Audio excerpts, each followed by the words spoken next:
Him for everything.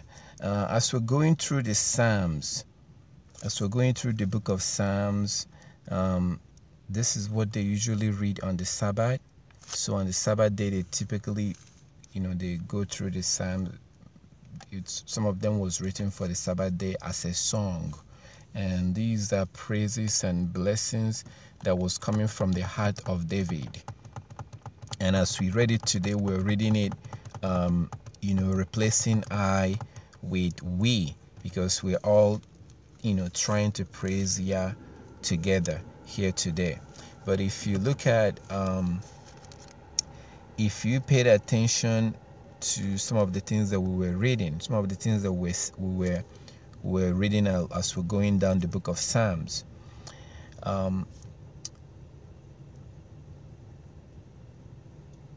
we kept seeing places that, for example, in Psalm 145, Psalm 145, it says, verse 17, Yah is righteous in all his ways, gracious in all his works. Yah is near to all who call upon him, to all who call upon him in truth. He will fulfill the desire of those who fear him. He will hear their cry and save them. He will fulfill the desires of those that fear him. He will hear their cry and save them. And the next chapter in Psalm 146, it says in verse 8, Yah opens the eyes of the blind. Yah raises those who are bowed down. Yah loves the righteous. Yah watches over the stranger. He relieves the fatherless and widows, but the way of the wicked he turns upside down. So we are here today because Yah have opened our eyes. That's why we have gathered today to worship and to praise the Most High for what he has done for us, for opening our eyes. Because if we were still blind, when we were Christians, we were blind. That's when we believed in Christmas, in Easter, in the New Year, July 4th, Thanksgiving, all the pagan holidays that we used to believe in. That's what people who are blind do. But all praises to the Most High that he opened our eyes, just like he says in Psalm 146. Yah opens the eyes of the blind and raises those who are bowed down. This is a big deal. It's a big deal if you hated where you came from. If you now look back and you hated the life of lawlessness, if you look back and you are like, wow, I used to eat shrimp, I used to eat pork, I used to do these things, wow, I can't believe I did those things. There are things that I do look back now and I'll be like, wow, I did all those things. The things that I did that are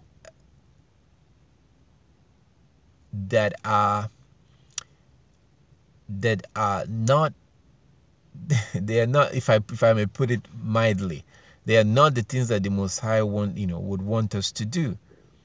There's a lot of abomination, things that Yah called abomination.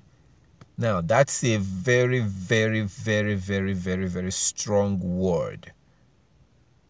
When it comes to the word abomination, you do not want to be associated with that. There has been things. So there are different laws that the Most High labeled that anybody that practices or does any of those things, they are practicing abomination. That's an abomination. A man having sex with his child, that's an abomination. Having sex with your son-in-law or your daughter-in-law, that's an abomination.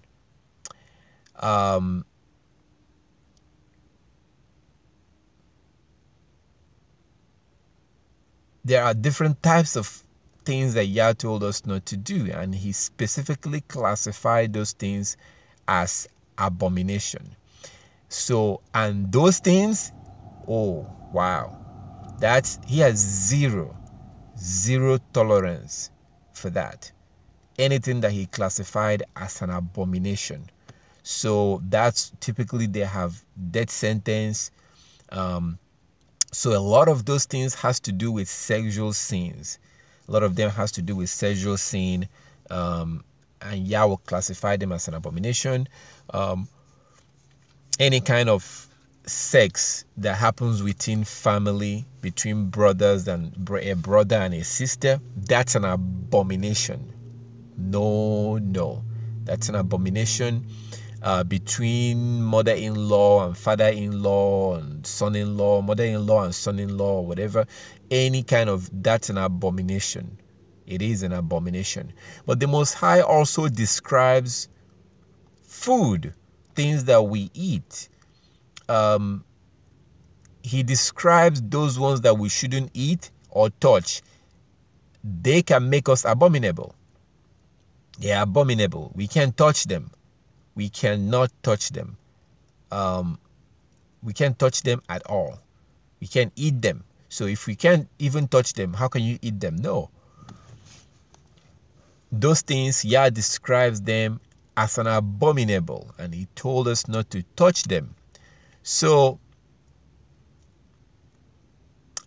one of the things that was also thrown in on the things that I describe as an abomination is, Yah says in Leviticus 22:5, a man shall not wear anything that pertains unto a man. Today you see men that wear women dress, there's a particular culture amongst the Gentile. I think it's the Irish that wears skirt, that wears something like that. And the problem with that is that Yah say that men should wear pants. That's the problem with that. I had someone that was asking me questions like 3 days ago, and they were like,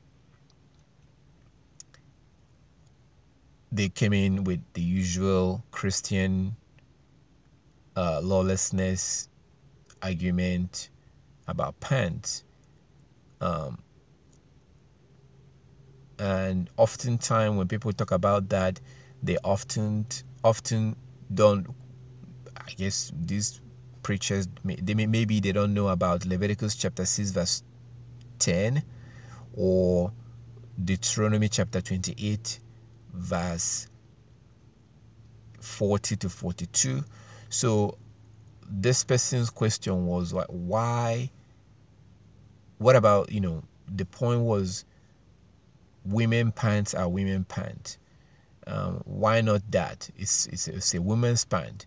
So when I told her where to go look, she quickly went to Exodus 28 verse 40 to 42 and Leviticus 6 verse 10.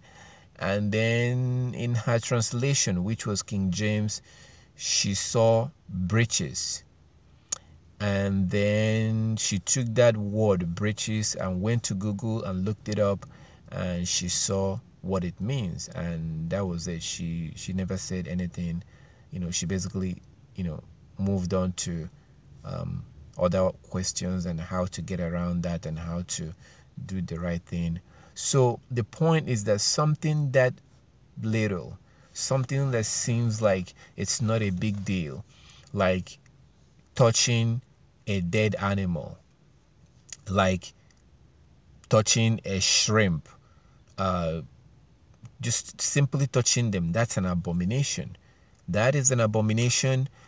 Something as simple as that, Stay far away from an unclean food, unclean animal. Like as I said, I used to go to, Chinese restaurant. I used to go there and I would order stuff, but I wouldn't order shrimp. But then it was like, wait a minute, wait. How are they preparing this thing? They are using the same oil. If you, next time you go into this Gentile hidden restaurant, like Chinese restaurant, watch where they are preparing what you're buying. They have the same oven, the same place where they have the oil boiling, and then they have something that looks like basket. So they have different baskets. So when they want to fry their chicken, so-called chicken, they will take it out. It's already been processed and everything and packaged in a bag. So they will open up that bag and take that chicken and put it into that basket that they hold, and then they will dip the basket into the oil and fry the chicken and then get the basket out. And then there's another basket where they also put the shrimp. They open up the bag and put the shrimp into another basket and dip it into the same oil. Now, that's how they fry these things. So you may not necessarily be eating a shrimp, but you're eating a chicken fried in the same oil where shrimp is fried. Now, I used to do this. I used to buy it from them. But, like as I said, they're like, wait a minute. Wait. They're frying this thing in the same oil. So I approached them and I was like, where, I was like, because when you are, when you're a bachelor, you may not be able to cook, all the time, or there are some that don't know how to cook. So you rely a lot on those fast food and the outside food. You rely on them because, it would be nice if you have somebody that cooks. So I was, relying on them. But then it's like I went to the management and asked them, to the people that work in the store, can you guys fry your chicken in a different, or do you have to do it in the same oil? They're like, yeah, we have to do it in the same place. So I may not necessarily be eating shrimp directly, but I was practicing something abominable by eating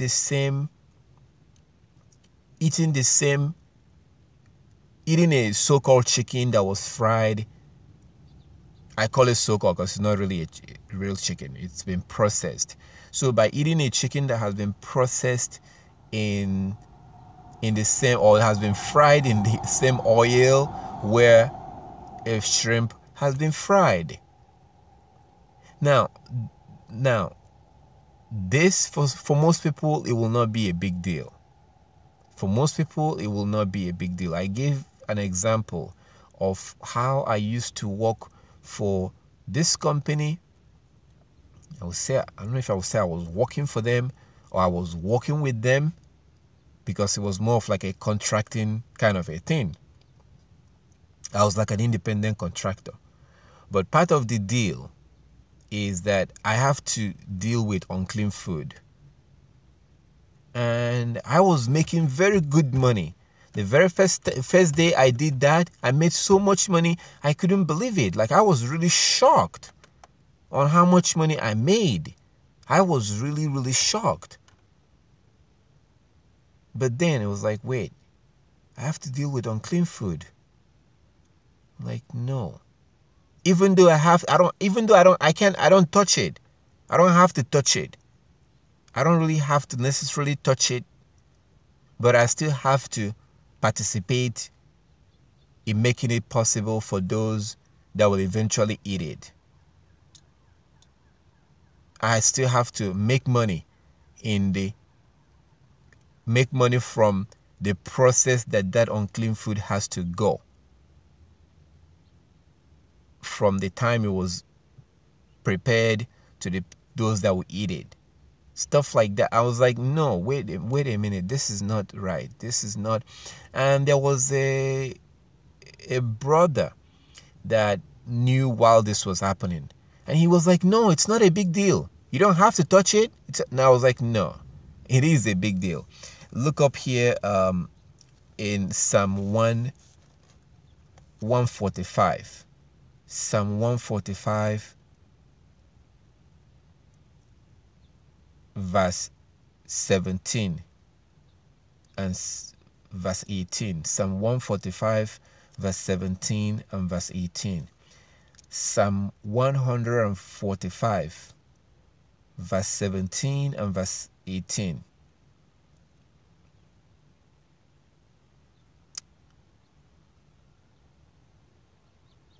Yah is righteous in all his ways, gracious in all his works. Now verse 18, Psalm 145 verse 18. Yah is near to all who call upon him, but not to all who calls upon him.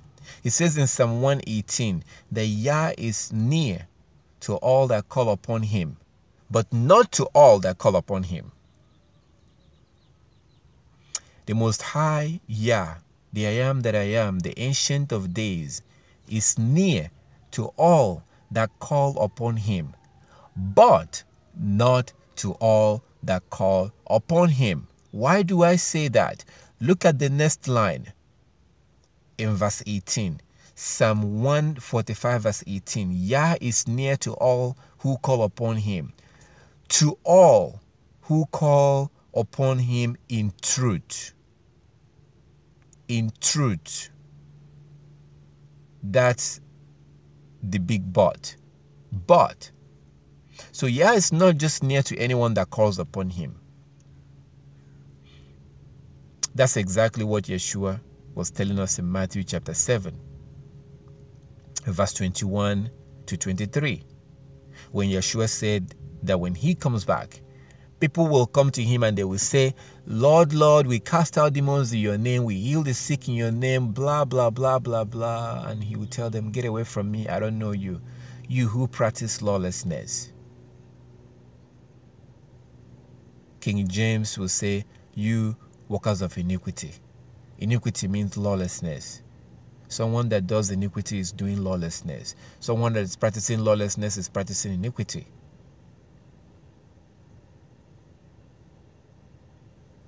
Lawlessness is iniquity in the sight of the Most High.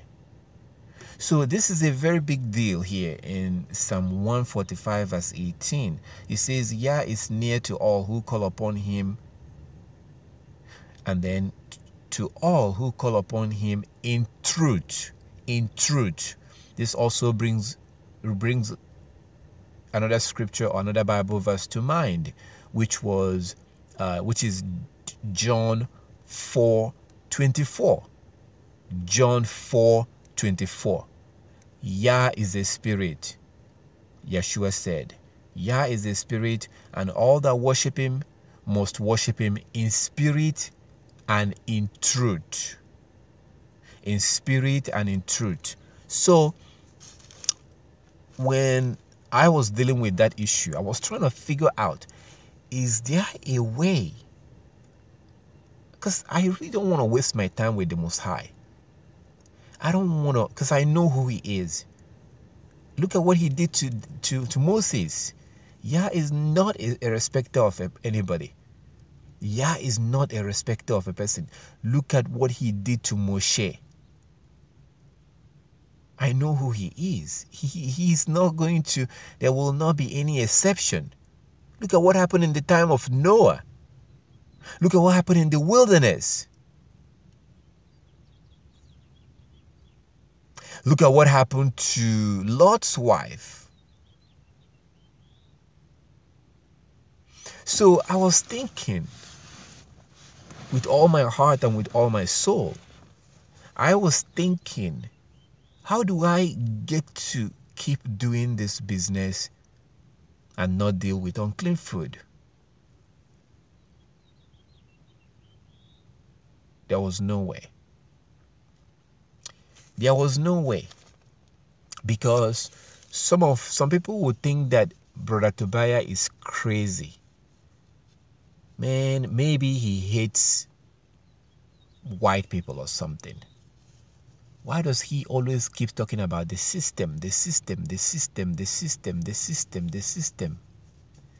Yeah, the same way the book of James, the brother of Yeshua, the same way he's telling you in James chapter 4, verse 4, to not love the world.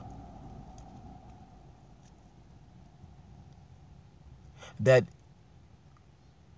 when you love the world, you make yourself an enemy of Yah. What the hell was James talking about? Don't you know that friendship with the world is enmity with Yah? That's what he said. Now, this was someone who knew Yeshua, who was around Yeshua.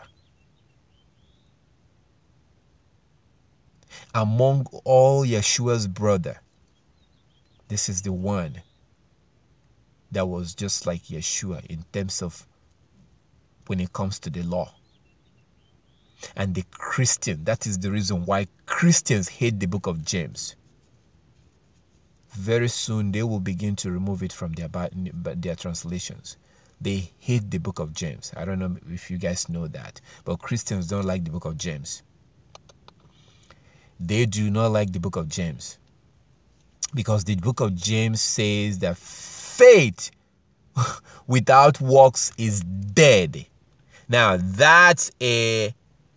it's like it's like crushing Christianity. They hate the book of James. Very soon, they will begin to remove it from their Bibles. Faith without works is dead. But Christianity teaches that it's faith alone and without works. So that's why they hate the book of James, because of that area where it talks about faith. They don't like the book of James at all. He also says in verse 1, chapter 1 from verse 22. He was actually referring to the law. He says, be doer of the law and not just hearer of the law, deceiving yourself. James was just like, in terms of behavior and the way he sees the law and the way he did just like Yeshua. He wasn't afraid of insulting anybody if it has to do with the law. If you go against the law, he will turn against you immediately. He will turn against you immediately if you go against the law. He will turn around. He could be laughing with you right now. As soon as you begin to go against the law, he will turn against you immediately, like immediately. But that's what people that understand Yah do. Look what happened when that man, the Israelite, when the whole congregation, elderly men, elderly women with their walking sticks, little babies, young people, old people, all the congregation gathered together and was crying. They were crying, asking Yah for forgiveness for breaking the law. And here you have some Israelite who walks in with a hidden woman. He walks in, walk past the congregation and just walk into his tent with that woman. Now, another Israelite took a knife, took him a little sword, went into that tent and stabbed him to death. and stabbed that woman to death. Now, don't forget 2 Timothy chapter 3, verse 16. All scripture are given by the inspiration of Yah. All of these things was written down, especially that incident.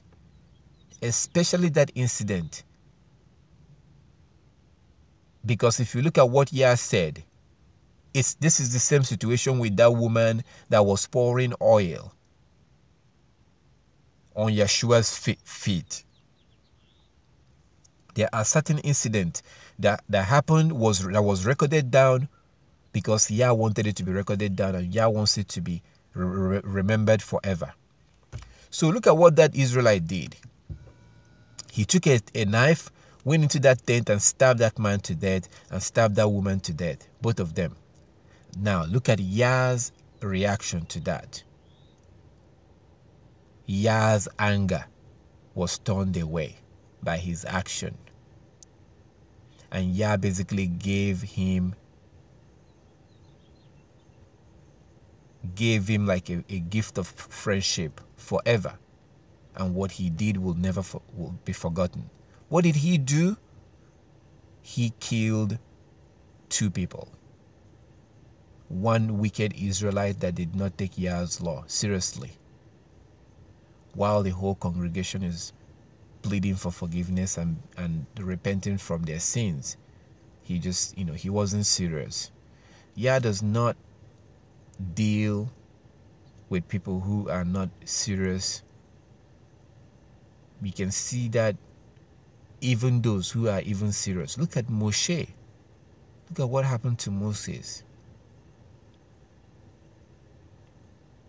So James said, first he starts from chapter 1 and said from verse 22 that be ye doer of the law and not just a hearer of the law. So if you start reading from verse 22, it starts saying be ye doer of the word and not just a hearer of the word. But as you go down, you see that he's talking about the law, because he talks about the law of liberty.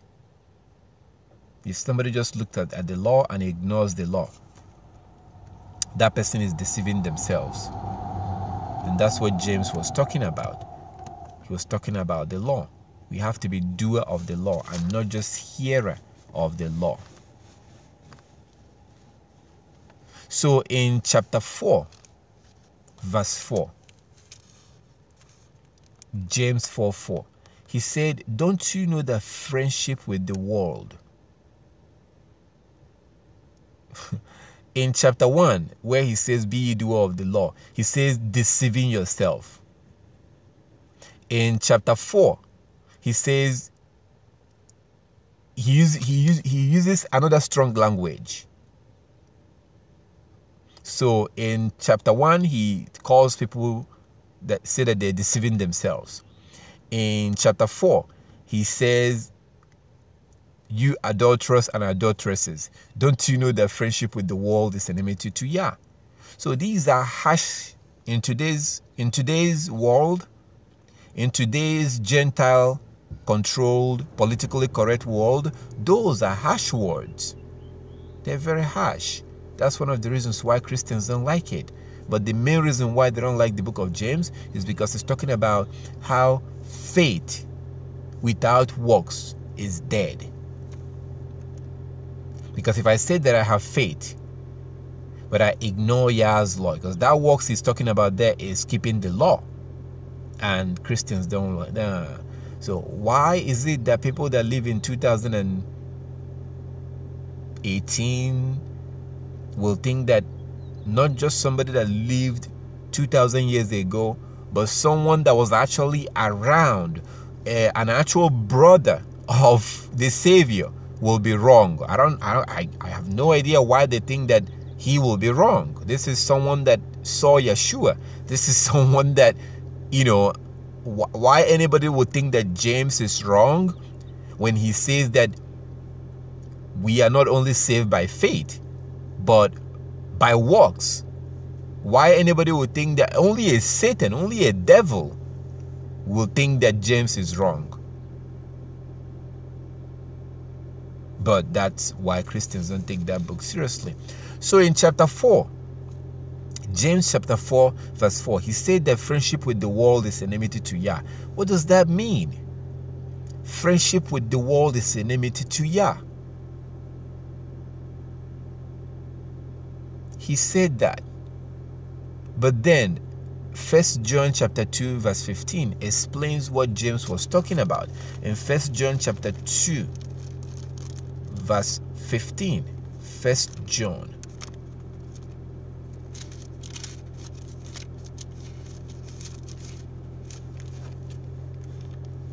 First John chapter 2 from verse 15, it says, do not love the world or the things in the world. If any loves the world, the love of the Father is not in him.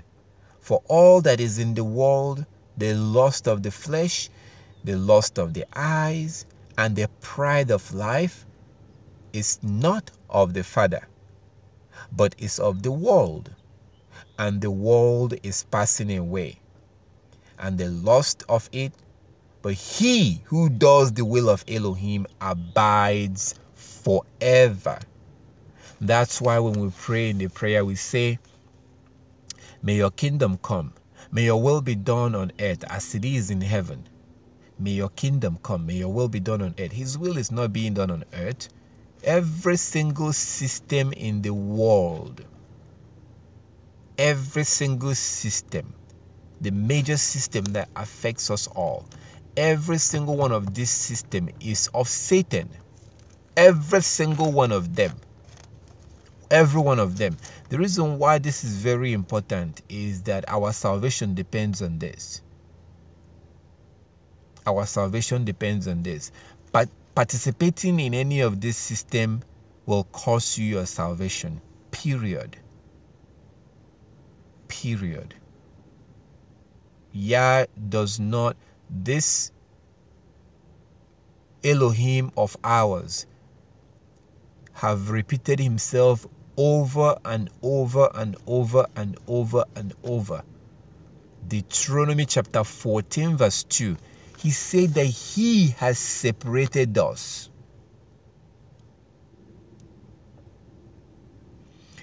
Exodus chapter 19 verse 5 and verse 6, he said that he has separated us. Leviticus chapter 20 verse 26, he says, separate yourself. 2 Corinthians chapter 6 verse 17 and 18, he says, come out from among them and be ye separate. The problem, and we or you are going to pay dearly for this. The problem is that we have refused to let go of the worldly system. We refuse to let it go because, like everything that comes from Satan, it's very sweet. Very, very sweet. Very pleasurable. Very, very pleasurable. The scripture that comes to mind, 2 Thessalonians. Look at what Yah did to those that refused to let go of unrighteousness. 2 Thessalonians chapter 2. This is actually talking about Christians. 2 Thessalonians chapter 2.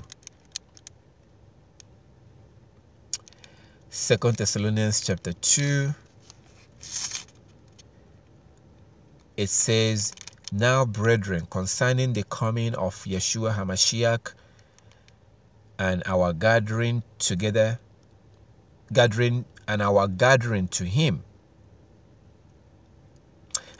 together to him, we ask you, verse 2, 2 Thessalonians chapter 2, verse 2, not to be soon shaken in mind or troubled, either by spirit or by word or by letter, as if from us, as though the day of Hamashiach had come.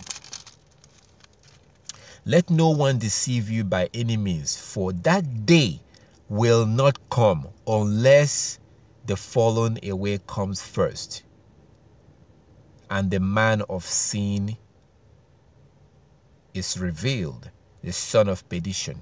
Now, this was being written down by Paul. This was being written down by Paul. He was writing to the congregation in Thessalonica. So today, when Christians read this, they are reading it as like it's going to happen in the future. No, what you read in 2 Thessalonians chapter 2 has already happened in the past. What you see in 2 Thessalonians has happened already. It happened as of the time that Paul was writing it. It was a prophecy at that time. It was a prophecy because he told you in verse 3, let no one deceive you by any means, for that day will not come unless the falling away comes first. So it's talking about something that will happen in the future. And he says, and the man of sin is revealed, the son of perdition. Verse 4, 2 Thessalonians chapter 2 verse 4. Who opposes and exalts himself above all that is called Elohim, or that is worshipped, so that he sits as Elohim in the temple of Elohim, showing himself that he is Elohim. Do you not remember that when I was still with you, I told you these things? Now, Yeshua spoke about the destruction of Jerusalem in 70 he spoke about that, and then in 70 AD he spoke about it, and it was recorded in Luke 21, Luke chapter 21. Then about 30 something years after Christ, or Yeshua HaMashiach, went back to heaven, the Romans came and destroyed the temple. Now, from that moment, the Romans, they took over the temple. They took over the whole land of Jerusalem, or Jerusalem. As Yeshua said in Luke 21, that they would trample on that land until the times of the Gentiles are fulfilled. So that was when they took over the land in 70 AD. And then they went back home and built something called the Arch of Titus, which is still standing today, till today. It's been almost 2,000 years. That thing is still standing in Europe till today. You can see the pictures if you go to Google and type in the Arch of Titus. It's still standing. And actually, some states in the US have made a replica of that particular statue, or that arch. It's still standing till today. And you can see some videos on YouTube where for the first time, they actually took a camera on like a crane and went to that arch to see the pictures that has been inscribed on that, because they inscribed the things that they took from Jerusalem. They basically inscribed the pictures of those things. So that was when the Hebrews was kicked out from their land for good. Because if you look at Deuteronomy chapter 4 and many other places, the threat that the Most High made, the threat that he made to his people is that he will kick them out from that land 100%, complete. He said, let me use the word that he used. He said that land will vomit them out. The land will vomit them out. He was talking to his people. The land will vomit them. They will be completely kicked out. Because there were people that was in that land before them, the Canaanites. They were disobeying Yah. And Yah have them be vomited out of that land completely. So what makes you think that he will give it to you and you will turn around and do the same thing that the people that he kicked out was doing? No, he will kick you out also. That was exactly what he did to his people. Like Yeshua said, they migrated into the wilderness. So as of that time, Africa was wilderness as of that time. So, because the Ishmaelite was already all the way in towards the east. all the way far down towards the east. Actually, the Ishmaelites went down there during the time of Abraham. That was when they migrated towards the east. They left and they went and stayed there. When Abraham died, they came back from the east and went and buried, to watch, to be around him while he died, and they buried him, and they went back towards the east, and they are still in the east till this day. So that was when the Romans took over the land, or that particular land, and from there they keep passing it on, and eventually they passed it on to the British, and then in the 1800 they passed it on to the British, and then in the 1940 something the British passed it on to those who are dwelling over there right now. So as of 70 AD, the Hebrews, as of 90 AD, when the book of Revelation was written, as of that, the Hebrews was already all done. They were all done. John was in prison. That was where he was. If you read the beginning of the book of Revelation, that was where he was when he wrote the book of Revelation, when it was revealed to him. So by the AD 311, if you go and study history, I think I'm going to probably have to do this. There's a very, very well documented, because the Most High is wise. He had people who were documenting some of these things all the way back into the 1st century, who were they were known as historians. They will write stuff that they hear, things that they see and hear happening around. They will document them. Just like now, you have historians. You have people right now who are documenting things. And if there is going to be 200 years from now, 200 years from now, there will not be anybody who is alive right now who will be alive 200 years from now. Even a child that will be born 150 years from now, he or she will not be around.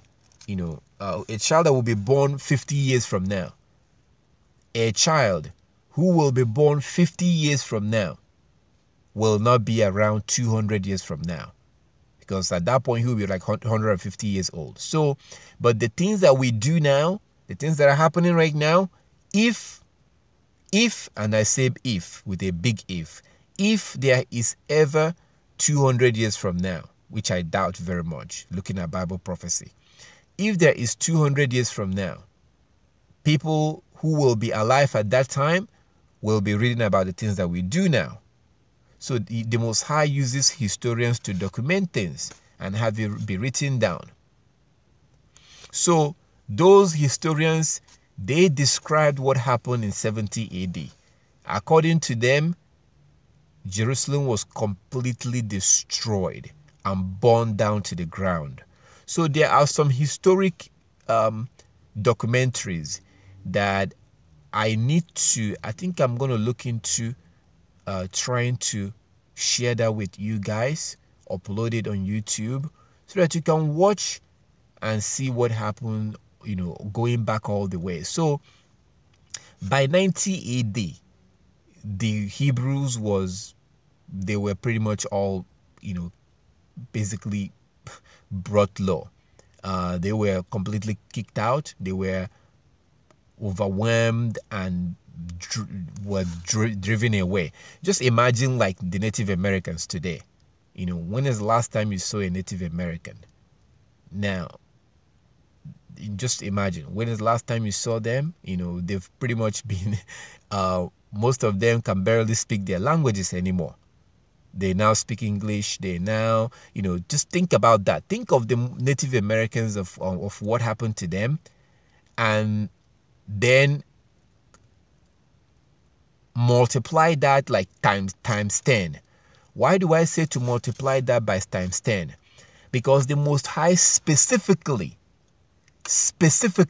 in Deuteronomy chapter 4 from verse 25 describes how he will intentionally use the Gentiles, or how he was going to basically drive his people out of that land, and how he was going to destroy them. So if what happened to the Native Americans was not even like the way that the Most High, if he was not specifically seeking out and targeting the Native Americans, imagine how much worse it would be on those that he specifically wanted to punish, which was his people. So that's what happened. So by the time we get to 311 AD, the Hebrews was all gone. By the time we get to 311 AD, they were all but, all. So that was when Christianity was founded by a man known as Constantine. He is the one you're reading about in 2 Thessalonians. Constantine came in 311 AD. That was when he established the Roman Catholic Church. Now, when you see the Baptist Church and the Calvinist and Seventh-day Adventists that you see today, they were not around in the beginning. It all started with a man called Martin Luther, who for about 1,500 years, there was only, for about 1,000 years, between 1,000 years and 1,500 years, there was only the Catholic Church. Only. That's it. There was only one Catholic Church. That's it. That's why it's called the Roman Catholic Church. Because when Constantine, the Roman Emperor, founded Christianity, he was part of the Roman Empire. That's why it's called the Roman Catholic Church. It was church and state together. And that's exactly what you see in Revelation chapter 13. Remember that in Revelation chapter 13, he was talking about the beast, which was the Roman Empire. It says in verse 11 that there was another horn that pops up, that comes out of that beast, which is the fourth kingdom. That horn looks like a lamb, but spoke like a dragon. The lamb that came up, the horn that came up looks like a lamb, but speaks like a dragon. Who is the lamb? Yeshua.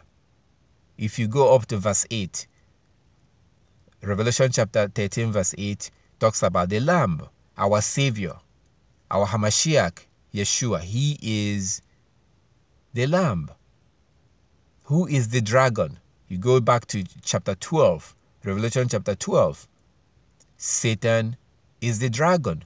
So that horn that popped up from the beast that looks like a lamb, that horn that looks like a lamb and spoke like the dragon, that was the church, the so-called church that they hold the Bible, they dress like the Hebrews with their robe, their women, their nuns dress like the Hebrew women with their veil. So they look like a lamb. They hold on to the Bible. They call themselves the church. But when they speak like the dragon, which says that we don't have to keep the law. Satan. That was a prophecy right there in the book of Revelation. So that happened in 70 AD. So everything that Paul was talking about here in 2 Thessalonians chapter 2, what he was talking about here was actually talking about the coming of the church, the coming of the fake church.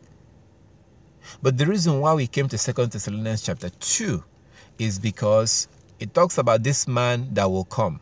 Notice that he called this man the man of lawlessness. The man of lawlessness. He is the one that will come. It says in verse 3, let no one deceive you by any means, for that day will not come unless the fallen away comes first. And the man of sin, 1 John 3:4, sin is the transgression of the law. The man of sin, the man of lawlessness is revealed.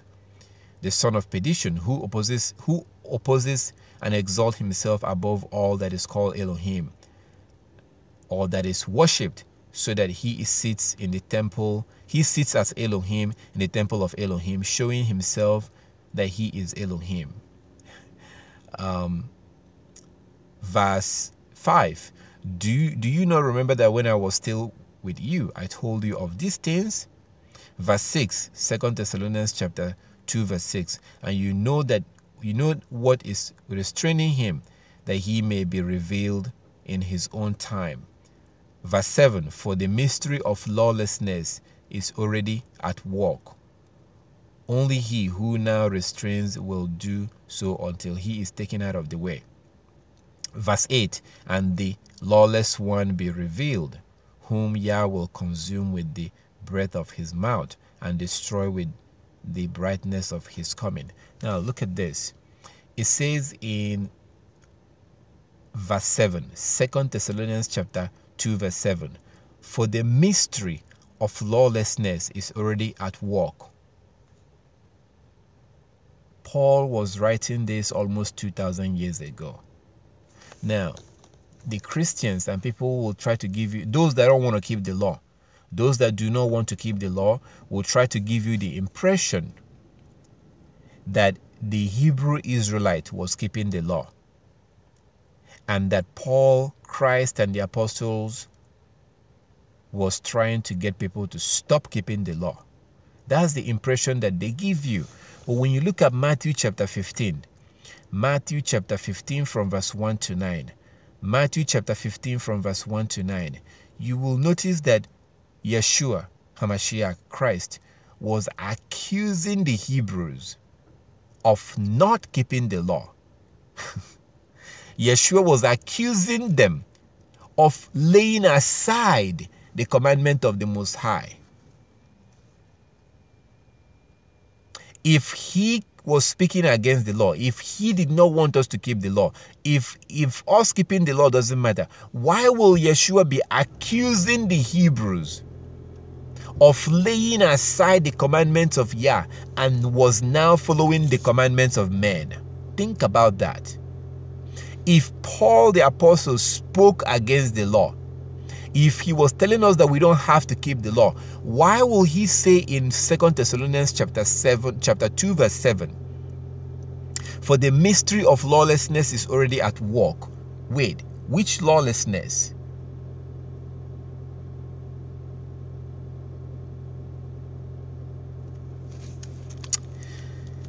It says in verse 8, and then the lawless one will be revealed, whom Yeshua will consume with the breath of his mouth and destroy with the brightness of his coming. Verse 9, the coming of the lawless one is according to the work of Satan. That was Constantine. Now, when Christians read 2 Thessalonians chapter 2, like as I said, when a Christian read it today, when a Christian pastor read this place today, they read it as this is where you get your Antichrist from, the doctrine of Antichrist that will come in the future. Like as I always say, if you do have any question about it, we can deal with that on Tuesday.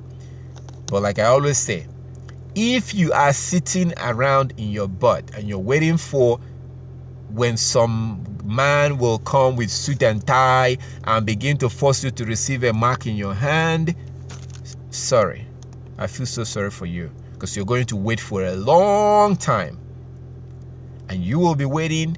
That last trumpet will sound. There is no Antichrist coming in the future. I said there is no Antichrist coming in the future. That was based on a childish, typical, lawless, Gentile, hidden understanding of the Bible.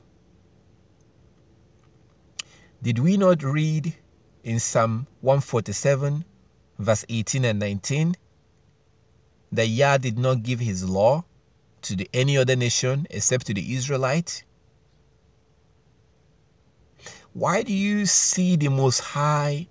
Take the eunuch, for example, the man that went from Ethiopia in the book of Acts and went to Jerusalem to go pray, to go worship, and then he was going back from Jerusalem back to Ethiopia.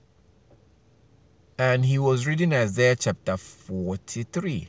Isaiah 43 he was reading. He couldn't understand it. Now, the question is, We like to talk about how Yah is powerful and how Yah can do anything. We love to talk about that. Why is it that Yah could not? Why couldn't the Most High God make this man to understand what he was reading? Why is it that Yah did not have the power to make him to understand what he was reading? Why? Why did the Most High have to send somebody, a Hebrew, to go teach this non-Hebrew? Why? That's just a question. Does it mean that Yah doesn't have the power to make this man to understand Isaiah 53? Why did Yah have to go through this process, this ceremony? This man is reading scriptures behind his carriage, traveling back, a prominent man, reading through the scriptures. Why is it that Yah have to do such a ceremony of choosing a Hebrew, sending a Hebrew to go look for this Ethiopian, stop his carriage, and teach him what he was reading? Why? Oh yeah, we also love to say that Yah does not change. The reason why Yah had to go through that process is because he does not change. The Most High does not change. The Most High does not compromise. He's the same yesterday, today, and forever. And that is the reason why he had to go through that process of having a Hebrew to go teach this non-Hebrew the scriptures. Because if you go back to Exodus chapter 19, verse 5 and verse 6, he said that he chose the Hebrews to be a kingdom of priests. That was his choice. Oh yeah, we also read in the book of Psalms that our Elohim does whatever he pleases.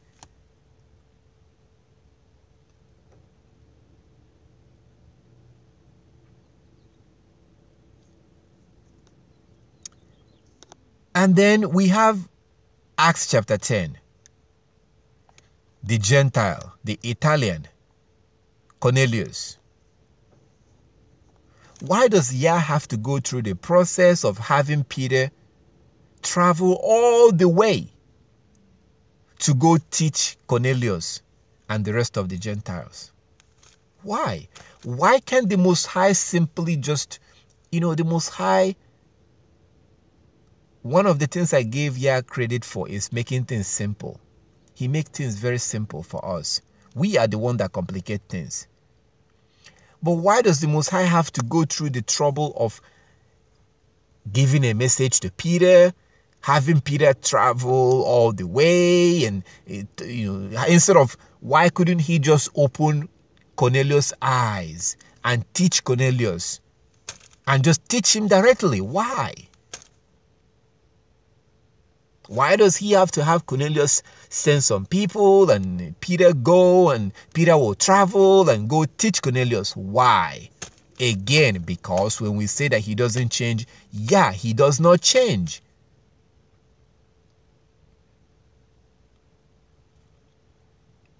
So when we see in Psalm 147,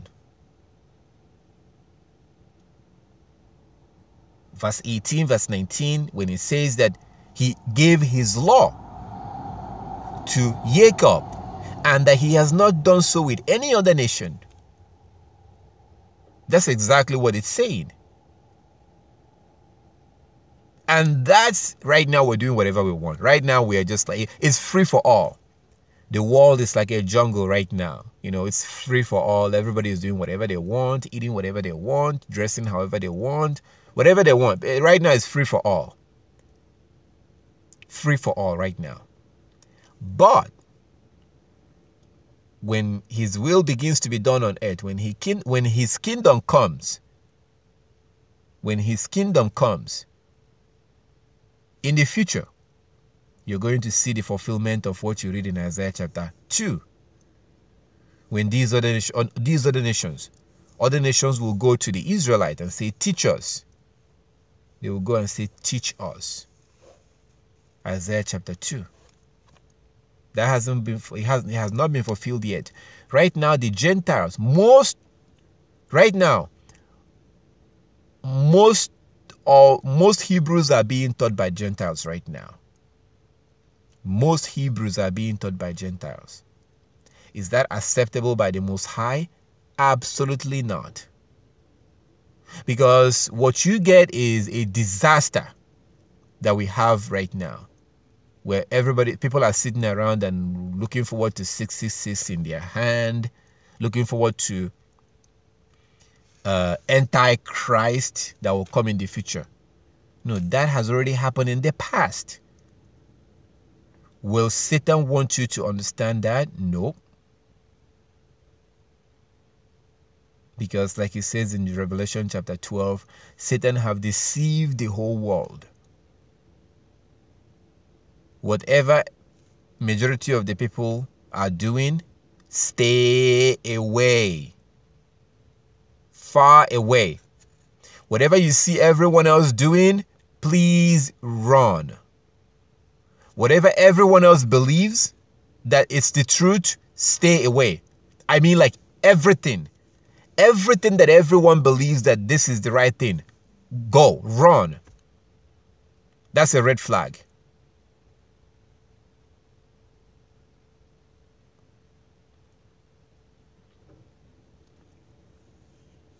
So that's where you get the doctrine of Antichrist in the future. No, that has already happened.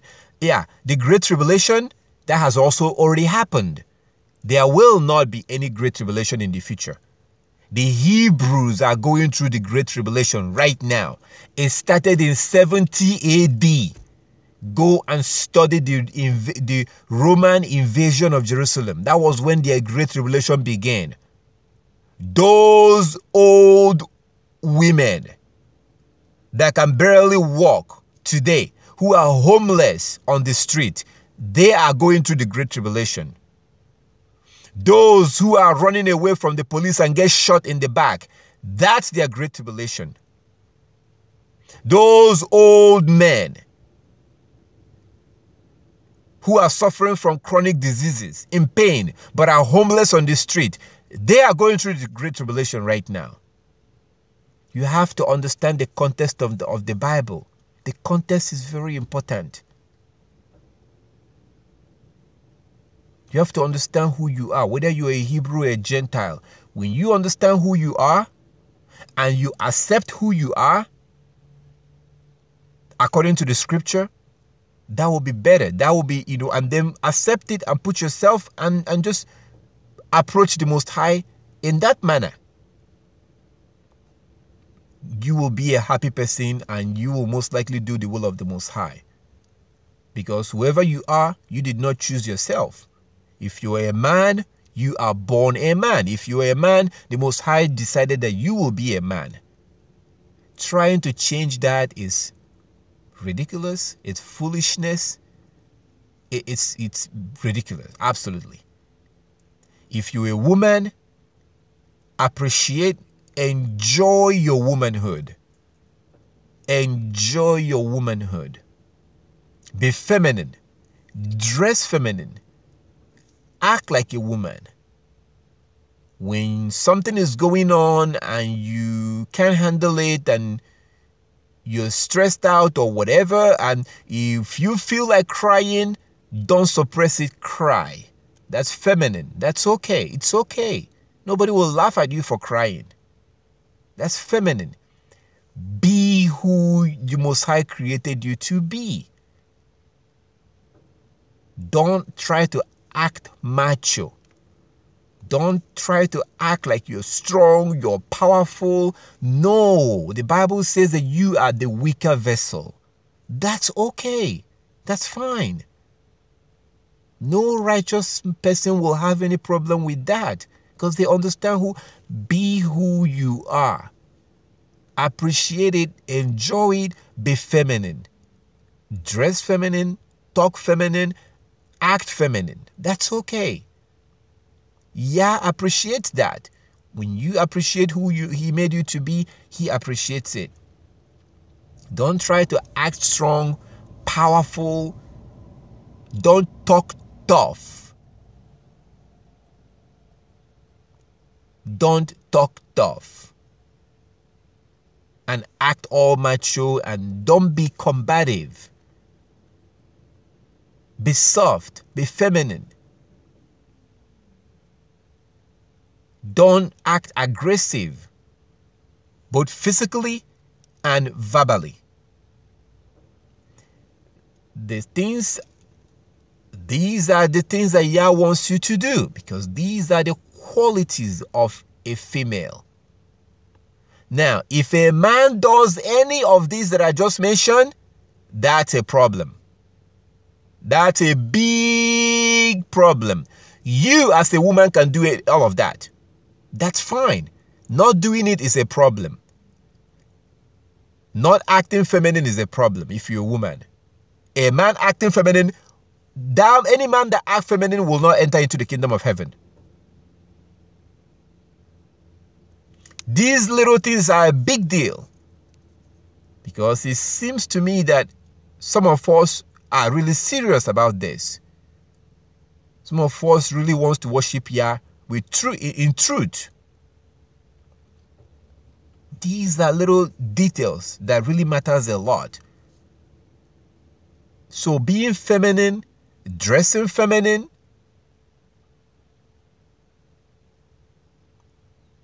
these are things that that's the quality of a woman. If you do any of the ones that applies to men, Yah will not be happy with you.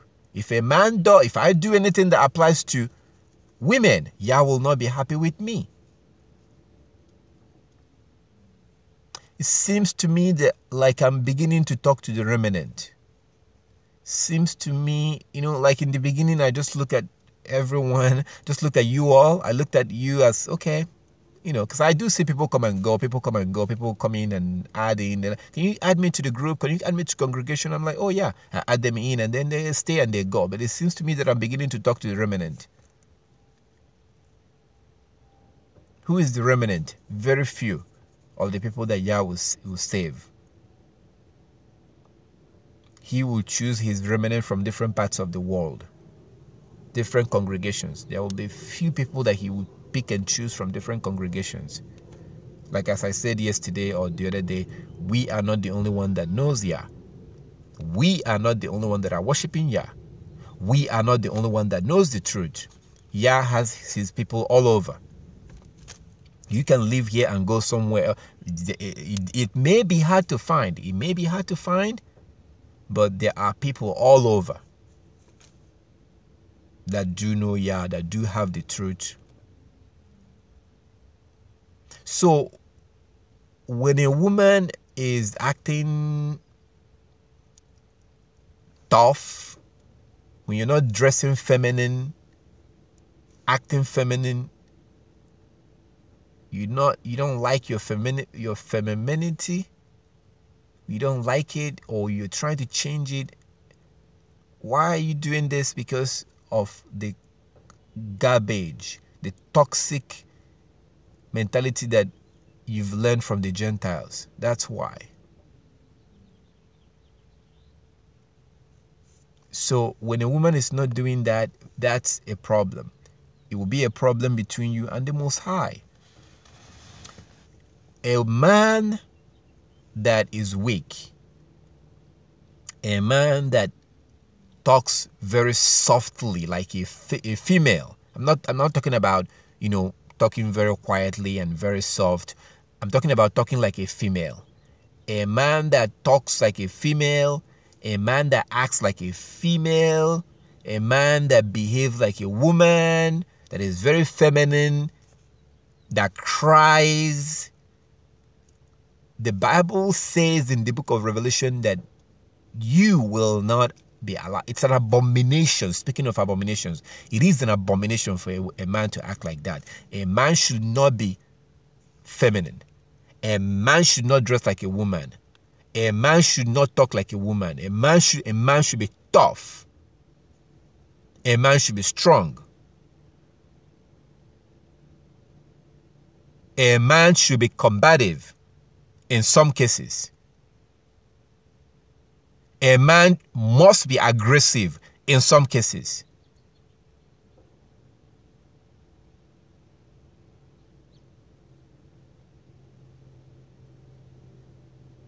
Because the Most High have put you in a position of leadership. Genesis 3:16. Your desire will be to control your husband, but he will rule over you. That is a responsibility. He will rule over you. A man is put into a position of leadership, and that leadership comes with a lot of responsibility. You lead during the good times and during the tough times.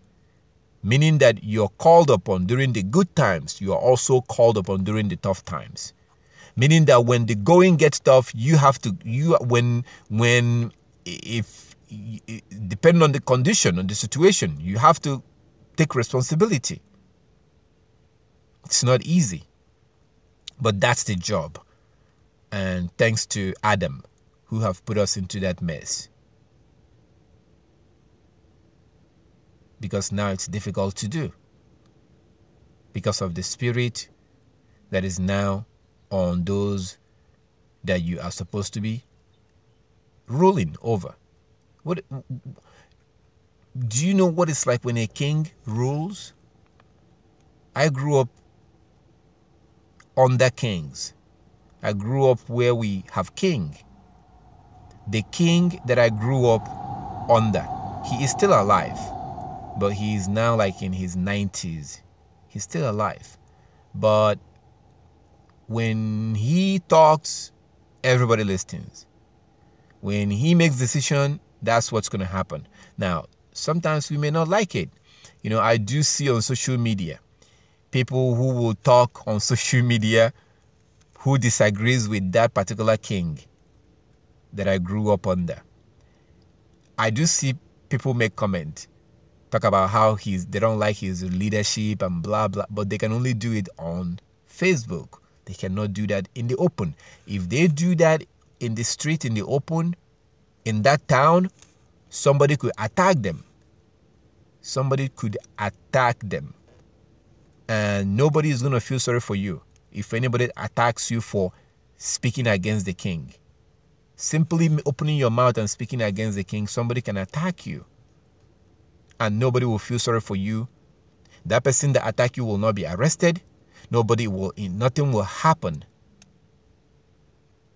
Because even Yah forbids us. The Most High forbids us from speaking against those that rule over us. The leader, those that he has appointed, the kings. We can't do that. The priests, we can't speak against the priest. We can't speak against the king. It's a sin to say anything against them. This is according to the Torah. It's according to the Torah. So even among the Hebrews today, where I grew up, they still do that.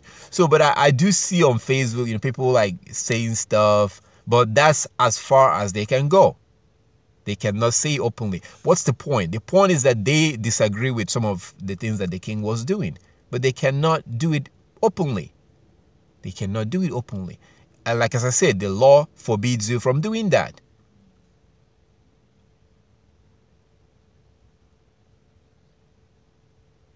So now when you look at a leadership of a king does not take permission from people before he does something. A king may bring some elders and say, I'm trying to do this. What do you guys think? And the elders, because they have gray hair, these are men that are like 80, 90 years old. They've been around, they have experience. They will say to the king, well, this is what we think. This is what we think, this is what we think because you asked us. So this is what we think.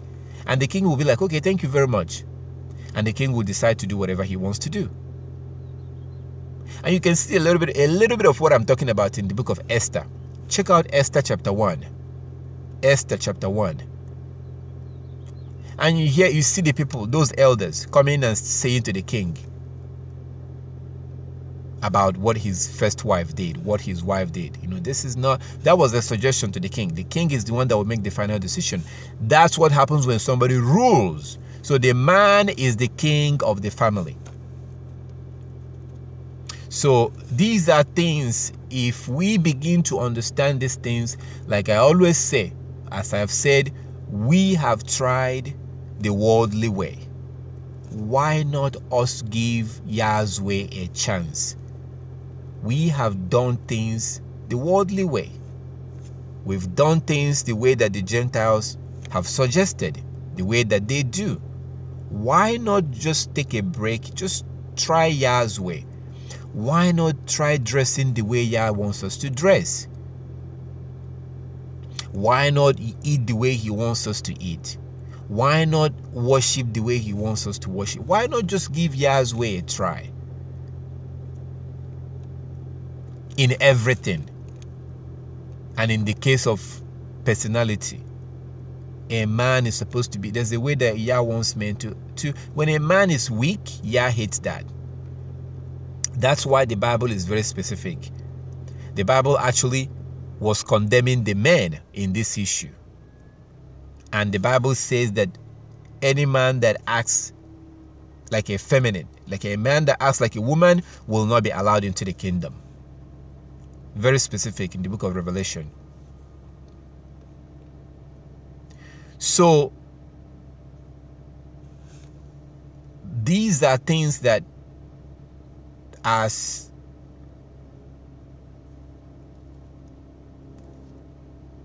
a person, we have to be happy for who Yah made us to be. Going back to the Gentiles, which is, we went from the Gentiles to as individuals. We need to appreciate who we are. So whether if you're a man or a woman, Yah decided that you'll be who you are. You need to be happy about that and appreciate it. He has a place for you. He has a reason for you being who you are. You could have been a man, but He decided that you should be a woman. You could have been a woman, but He decided that you should be a man. Same thing with whether you're a Hebrew or a Gentile. Same thing. You should appreciate who you are. And in the kingdom, there will be Gentiles. In the kingdom, there will be Hebrews. But at the end of the day, it comes down to the law. The only reason why anybody will be allowed into the kingdom, into this coming kingdom, is by keeping the commandment. Period. Keeping the commandment. That's it. Not keeping some.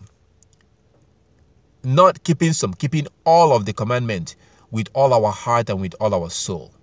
In truth, in truthfulness. So, the Most High, it wasn't His will that the Gentiles should teach the Hebrew.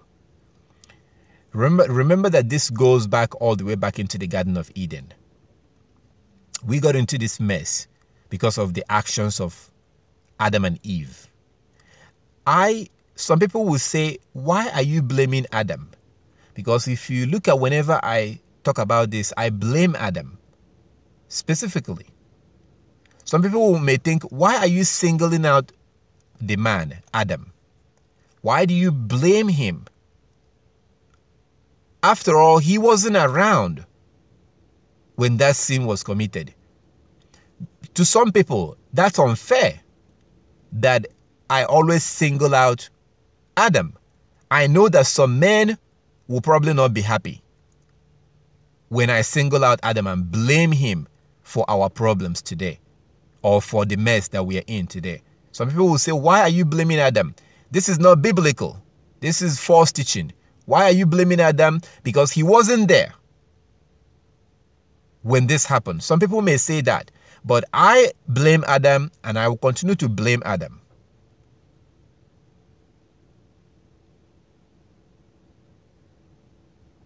Look at his excuse and look at how Yah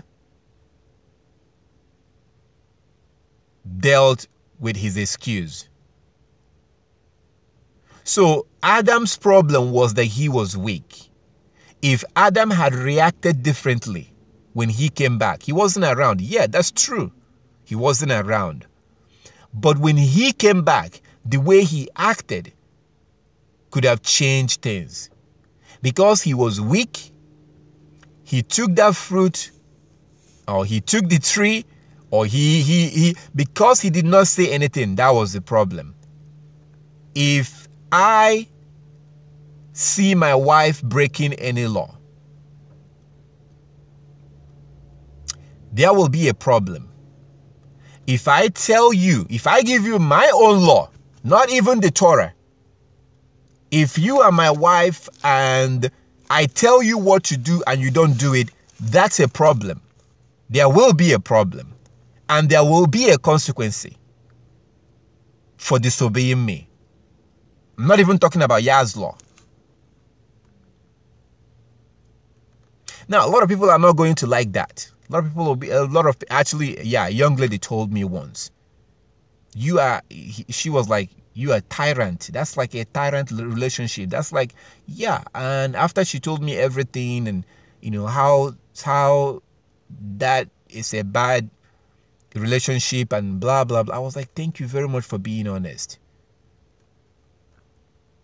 So giving my own commandment, my own law, don't do this, I'm not going to tell you to not do something, just for the sake of telling you. It's going to be things that has, things that matters.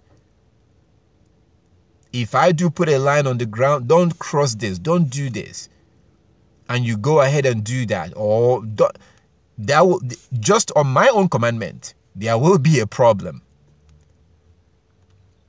Not to mention you going against Yah's law. Not to mention me coming back and seeing a shrimp in the kitchen. Not to mention you breaking the Sabbath in the house or cooking on the Sabbath day. That house will not contain us.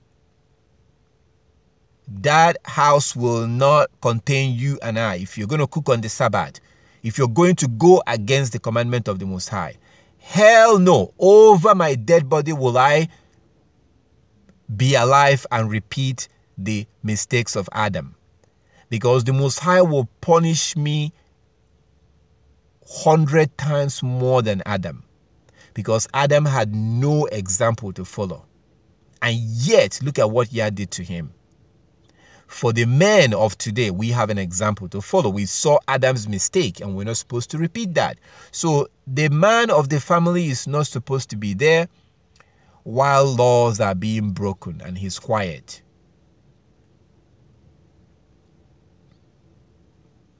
I was speaking to my mother yesterday and we're talking about something, and she told me that she was going to go do it today. I was like, no. There is something that I wanted to see. And she's like, okay, I'm going to go do it today. It's something that I needed. She's like, I will go do it today. I was like, no, don't do it today. You can do it any other time, but not today. I'm not going to be part of that. Those who really take Yah seriously, it will always seem like they are being unreasonable. Think of the man that went inside the tent and stabbed that man and that woman to death. Today, people will say that, oh, that's way too much. That is way too much. Even lawkeepers will condemn him. Even people that keep the law will condemn anybody that does such a thing today. Oh, and then they will turn around and tell you that Yah does not change.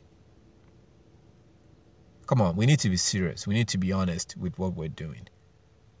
So I blame Adam, because when he came back, he could have started yelling. He could have made his disappointment. He could have been disappointed, and he could have made his disapproval very clear, because Yah was watching to see how he was going to react. He did not react the way he should have, and Yah was very disappointed.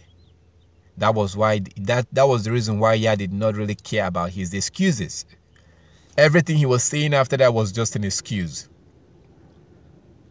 Same thing applies to the women. Satan will always do to you what he did to Adam.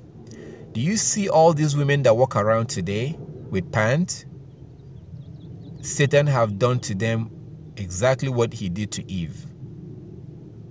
All these women that you see today that walk around with pants, all these women that quote unquote that dress sexy, that's exactly what Satan have did to Eve is what he's doing to them.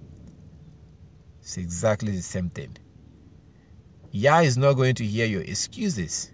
He doesn't care about your excuses because he gave you a law and tells you not to wear certain things and then tell you to dress moderately. Satan tells you that it doesn't matter. Oh, it doesn't matter. Everybody used to wear skirts back then. It doesn't matter. So Satan will not try to go against Yah's law, but Satan will always minimize the punishment.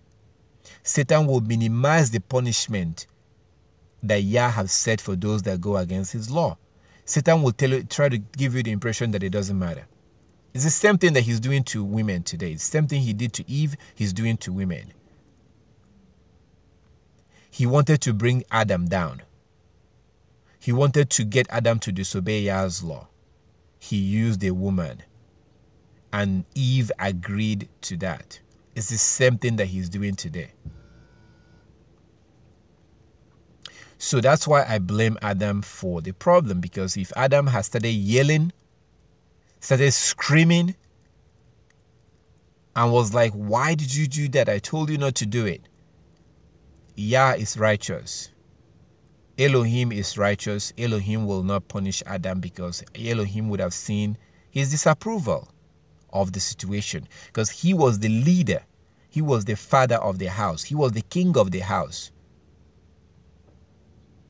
So if he had made his disapproval known, Yah would punish only Eve. And Yah would most likely either just eliminate Eve and give Adam someone else. That's it. So, but because he did not behave the way he was supposed to, here we are today. So that's why I blame Adam. And going back to the Gentiles, Yah, he has plans. This whole thing goes back to the garden. It goes back to the garden. It all started in the garden. That's why we have the mess we have in our hands. But the reason why I went back to the garden is because there's a reason why Yah chose the Hebrew. And it goes back to the garden. Because when they sinned, when Adam sinned against Yah, when he broke Yah's law, guess what? They were kicked out. That was when there was a separation between Yah and human beings. From that moment on, there was now a wall between Yah and human beings. Yah kicked them out. So what the Most High did with his own will and from his own wisdom, he decided to choose a particular people, choose them first, gave them the law, and used that law to bring them back to himself. That law that Adam and Eve broke, he used it to, so he gave them law, choose them first, bring them to himself. That's why you look at in Matthew chapter 10. Matthew chapter 10, you see Yeshua telling his disciples to go to the Hebrews only, not to go to the Gentiles, but to go to the Hebrews only. So Yah's plan, and then afterward, he sent Paul to the Gentiles. Yah's plan was to bring everyone back to himself. Everyone, both Hebrews and Gentiles. But he chose the Hebrews first and then gave them the law. They need to start keeping the law first and then go and teach the rest of the nations. And those nations will now start keeping the law. and then come back to the Most High. That's why it says in Exodus chapter 19, verse 5 and 6, that he chose the Hebrews and he made them kingdom of priests. Kingdom of priests. What does a priest do? According to Malachi chapter 2, the priest lips is supposed to teach the law. The Hebrews were supposed to teach the word of the Most High to the rest of the nations. That's why it also says in Numbers chapter 15, verse 15, that the same law he gave to the Hebrews applies to the strangers, to the non-Hebrews, forever. Yah's law applies to everyone.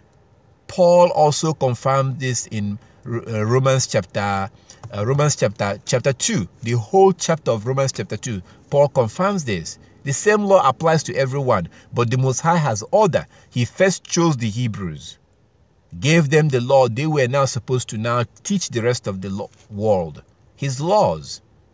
That's the way everybody was supposed to come back to him. So that brings us back to 2 Thessalonians chapter 2. So when you see the Gentiles now teaching the Hebrews, even the Hebrews that are teaching the Bible, those that have gone to seminaries, those that have gone to Bible school, those of the Hebrews, any Hebrew who was taught by the Gentiles, same thing. If a Hebrew has been taught by the Gentiles, they cannot teach the scriptures, because Yah does not change. So that's why we have such a disaster today. The majority of the things that people teach are just flat out wrong. Look at how people, even among the Hebrews, that believe that the day begins from evening, believe that Saturday is the Sabbath.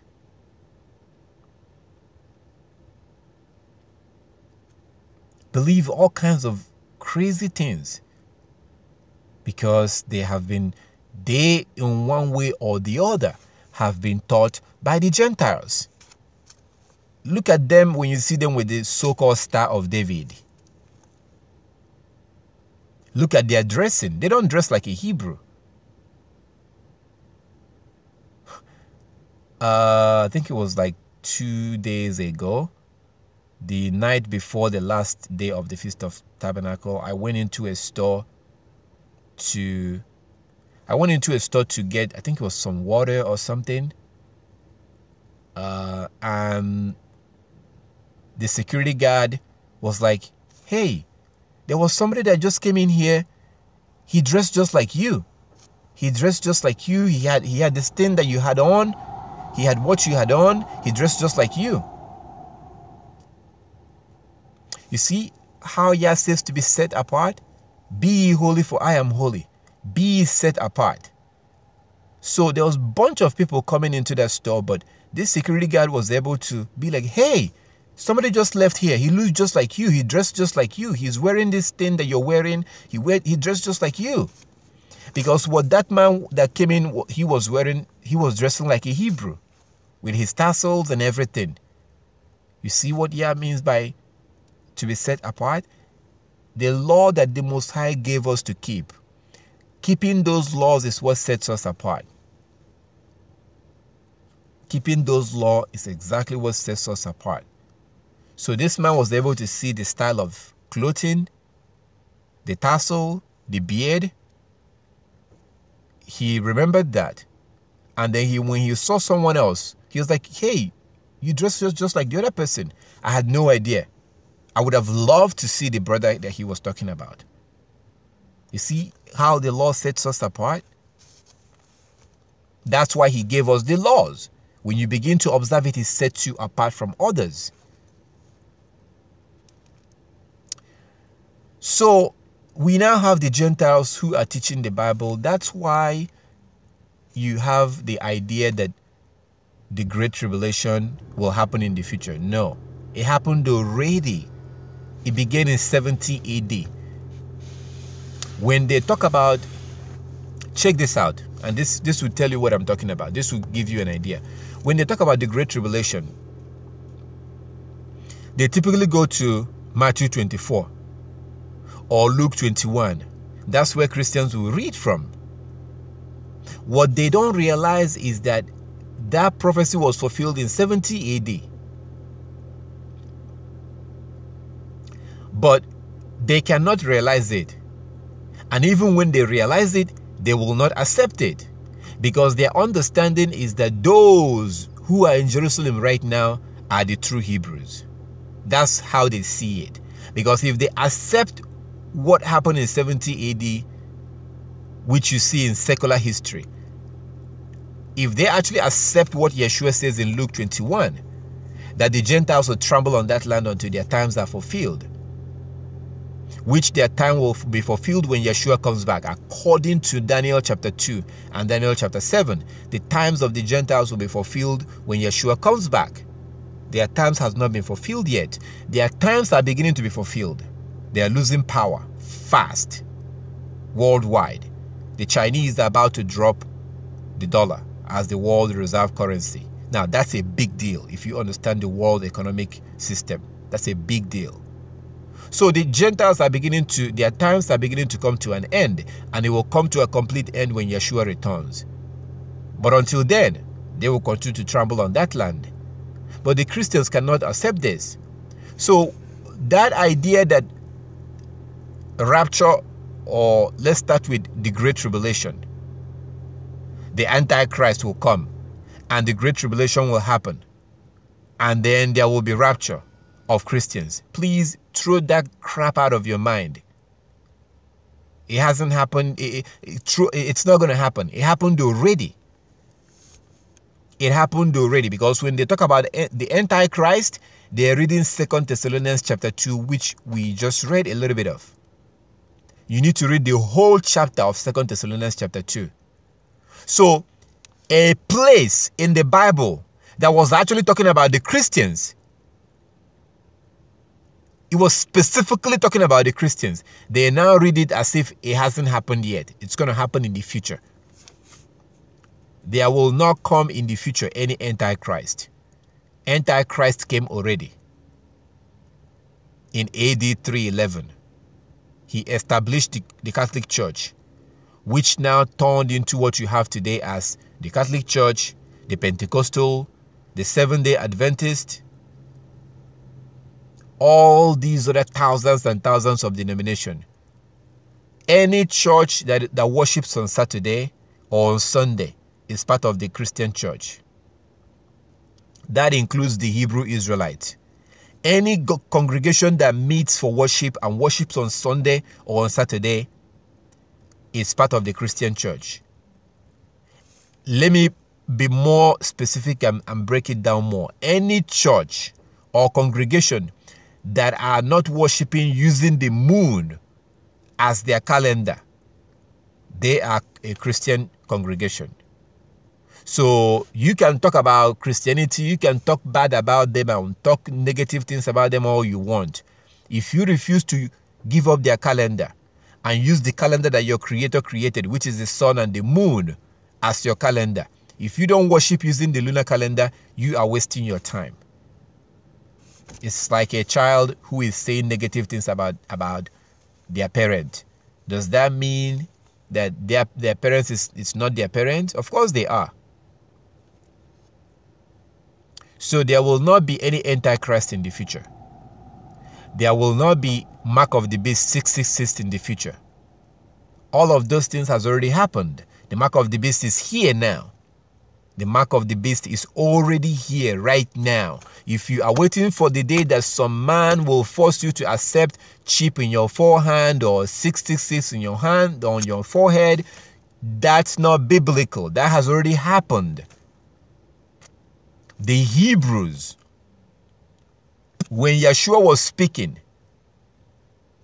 in Luke 21, Matthew 24, Mark 13, when he was speaking in these places, he was talking to the Hebrews.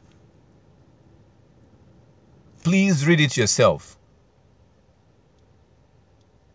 He was specifically talking to the Hebrews, how they will be invaded, how they will be attacked, how many of them will be killed, how they will be kicked out of their land, how the Gentiles will trample on that land.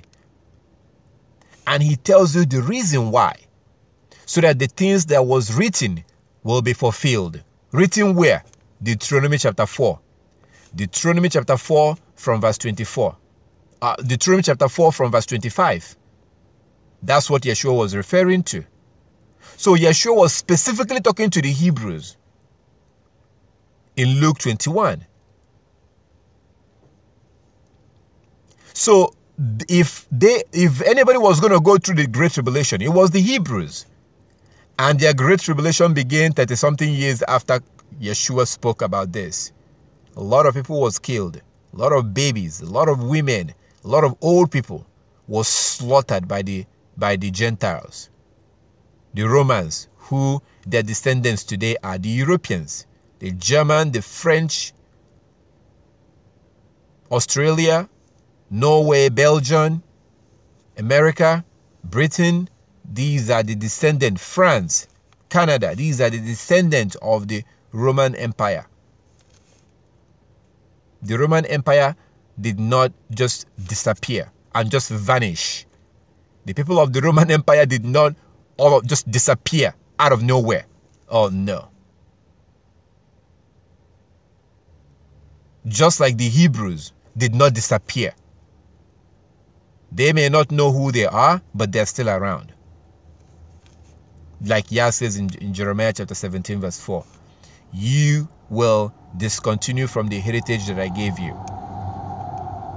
When you discontinue from your heritage, that's it. Because you've lost those things that makes you who you are. That's why we have to go back. We must go back. That's why 2-3 days ago I walked into a store. The security guy was like, hey, I saw there was a guy that came in here before you. He dressed just like you. He has this thing that you have on.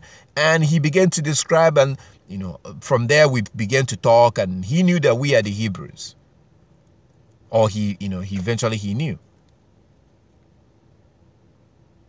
But when the Hebrews was kicked out, they lost a lot of things. They lost their heritage, which is what Yah was talking about in Jeremiah chapter 17 verse 4. So from that moment on, that was when the Great Tribulation began. And today, the Hebrews are still going through that Great Tribulation. They're still going through the courses of Deuteronomy chapter 28 and Leviticus 26. And they're under their enemies worldwide. Go to Iraq, you see them.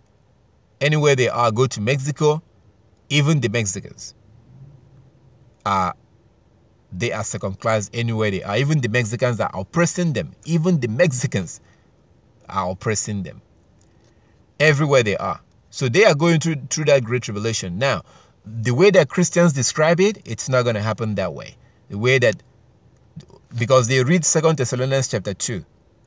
And they've made movies about this. You see these Christian movies, Left Behind. All these movies, very powerful. Armageddon. Very well made movies. But it's all a lie. A movie that shows you some man, the world will be in chaos.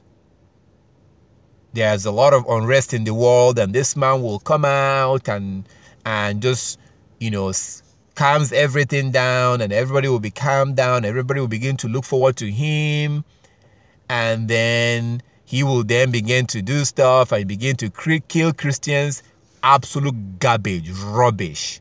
That's a joke. That's not going to happen. Look at what happened during the time of Obama. A lot of them was certain that he was the Antichrist. Yeah, what happened? And then came Trump. Some of them, he could be the Antichrist.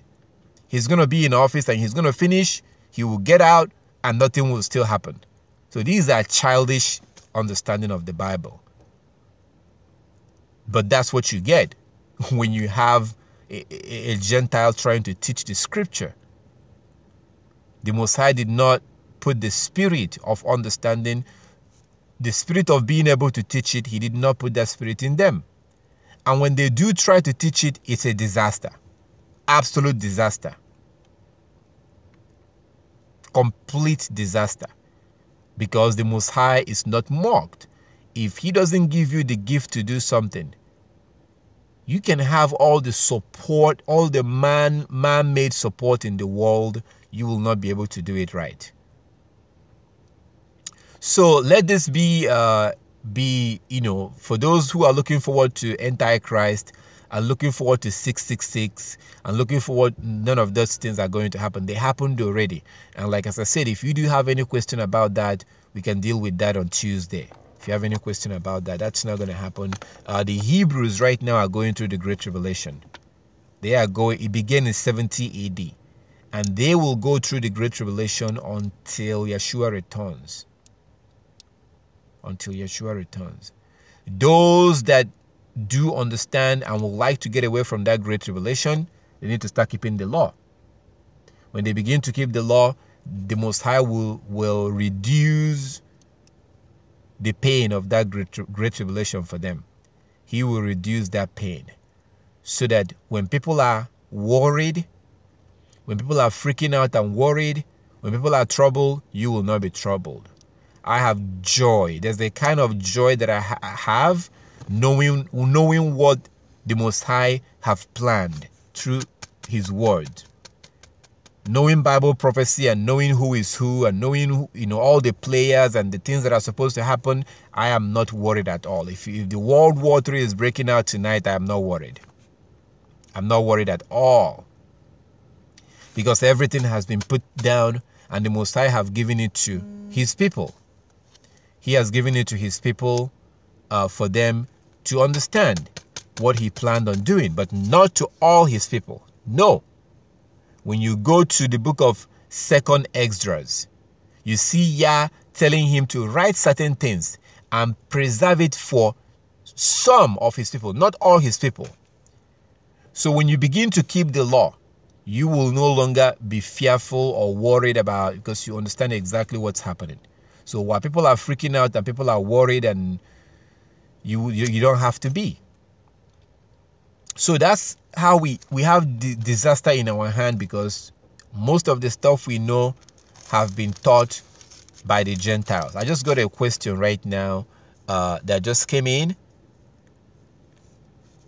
That somebody has a question, sending us a text message. So now people are asking. I get all kinds of questions about baptism, different kind of issue, because people are trying to now understand the Bible from a Hebrew perspective, from a law keeper's perspective, from a Hebrew perspective. People now want to understand, do I need to get baptized again? Yeah, probably. What about this? What about that? Do I need to do this? What do I need? People are now, I get questions from different parts of the world, different corner of the world. People are now realizing that the way that they were taught by the Gentiles, no, that was not true. People are now trying to relearn things, trying to understand it from a Hebrew perspective. They now want to talk to a Hebrew. They now want to learn it. They want to learn it from a law-keeping perspective. Because nothing good comes from nothing. When it comes to this book, even the Gentiles were told to stay away from their own culture and follow this book, because it comes back to this book again. Like as I said, Garden of Eden, it all goes back to the garden. When we broke the law, we were separated from Yah. So everyone, male, female, white, black, yellow, Latino, African, Asian, European, Hebrew, everyone must go back to the law. Everybody must keep this law. When you read about people from different nations and different tongues that will be in the kingdom, they are the ones that do exactly what Yeshua says in Revelation 22:14. They are the ones who will be allowed into the kingdom. So even a Gentile must reject his own culture, according to Ephesians chapter 4. According to Ephesians chapter 4, even a Gentile must reject his own culture or her own culture and begin to live according to the culture in the Bible. Why did Paul say that in the book of Ephesians chapter 4? Because of what Yah says in Numbers chapter 15, verse 15 and verse 16. Yah said that the same law and the same custom applies to the Hebrews and to the Gentiles, to the Israelites, the assembly, and to the non-Israelites. Same thing. So at the end of the day, it all goes back to the law, and it all goes back to the garden and the law. Just the same way we were separated from Yah is the same way we're going to come back. Same thing that separated us is what will unite us. The law. That's the reason why Christ HaMashiach, our Savior, says in Matthew chapter 9, verse 13, that he did not come for the righteous, but he came to bring sinners to repentance. Same reason why he tells you in Revelation chapter 22, verse 14, that not the hearers of the law are just, but the doers of the law will be just. Not the hearers of the law. That's Paul in Romans 2:13. Not the hearers of the law are just, but the doers of the law will be justified. This is Paul, Romans 2:13. Not the hearers of the law, but the doers of the law will be justified. Now, the whole chapter 2 of Romans is talking about the judgment day. He was talking about the judgment day, and he tells us that the only way we are going to be justified is by keeping the law. Now, Yeshua in Revelation 22:14, Yeshua said that blessed are those that do his commandment. They are the ones who will be allowed to have the right to the tree of life and will be allowed into the city. That city is the coming kingdom of heaven, the New Jerusalem. That tree of life is the same tree of life that Adam and Eve was kicked out and was not allowed to, they were prevented from eating from. They were not allowed to eat from that tree of life. So at the end of the day, it all comes back to this law. It all goes back to the garden. It's all about the law. So when we now see people today who are doing whatever they want, dressing however they want, doing whatever they want, it's a very stupid and foolish thing to follow them. It doesn't make any sense to follow them the way they dress. Follow them in the way they eat. Have their mentality.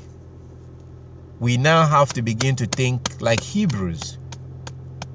And that's exactly what Yah calls us to do. Jeremiah chapter 6. Jeremiah chapter 6, verse 16 to verse 22. Jeremiah chapter 6, verse 16 to 22. The Most High God is calling us to go back to the old ways. And I see this as a problem. I see what Yah is calling us to do as a problem. Jeremiah chapter 6. Jeremiah chapter 6, verse 16 to verse 22. It's a very big problem. I see it as a problem. Because here you have Yah calling us to go back and do things the way it used to be done. The way Abraham did things, the way Sarah did things, the way Jacob did things, the way Rebecca, Leah, Rachel, Ruth, these holy men and women. Yah is calling us to go back and read our scriptures and do things the way they used to do it. To now follow the law. He literally says there in Jeremiah chapter 6 to go back to the law. Now look at what people were saying. Yah was saying the things that people say. They said, no, we will not go back. I see it as a problem. Now, if Yah did not call us to go back to the old way, there won't be any problem. The problem we have today is that we live in a world where people want to move forward. Like 15 years ago, 20 years ago, you hardly hear people talking about being gay openly.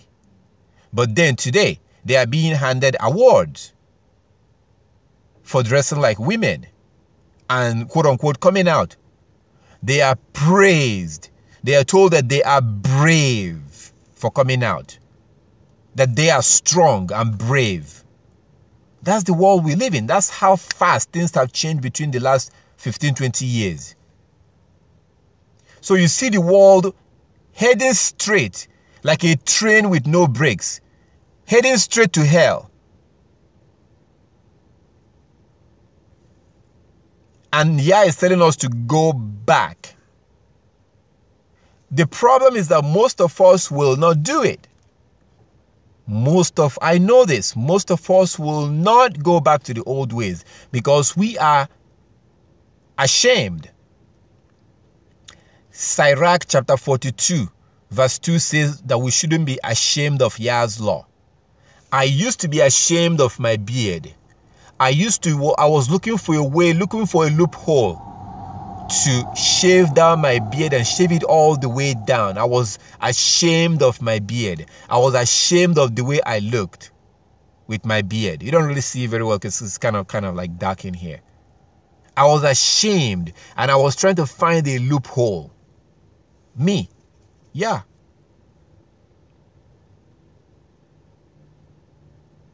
Because I was worried about how people were going to see me. I told you guys a story of how a little boy mocked me in a store. That was during the time where, the Americans were talking about terrorism. So anybody that had a beard, especially the way I dress, it's like, was it like 5-6 days ago? Somebody told me, Assalamu alaikum. Because he mistaken me to be a Muslim. Why? Because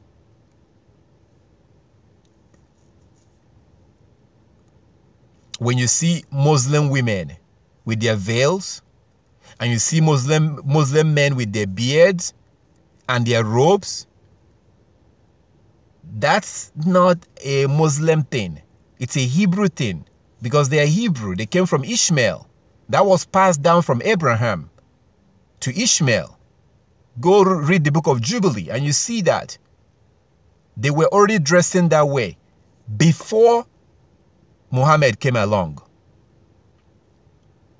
That's the same way you see when they show you the quote-unquote that's picture of Mary.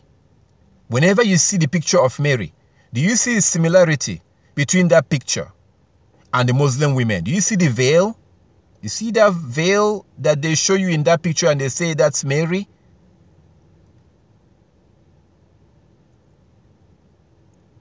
Kind of like what we have here with Sister, the Anointed One. That's how Hebrew women used to dress. Genesis 24, Numbers chapter 5, verse 18, Ruth chapter 3, 1 Corinthians chapter 11,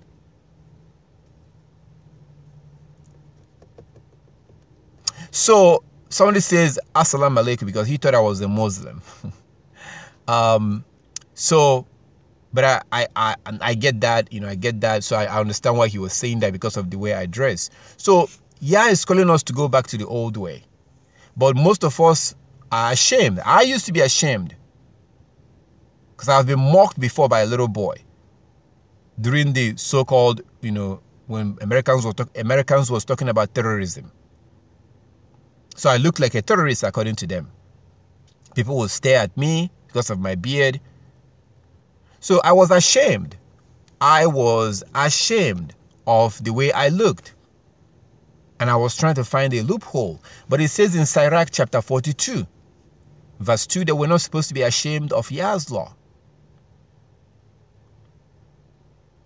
Now, I love myself the way I look. I love my beard. I wish it would grow really, really long. I really wish. Unfortunately for me, men have different types of beard. There are men that cannot grow beard at all. There are men that just grow very little on the side. People, it depends on who you are, depends on how Yah created you. I happen to be one of those that their beard just will not grow really long. Now, my mentality have changed. Right now, I'm like, to hell with everyone else. I don't care what you think about my looks. That's your problem.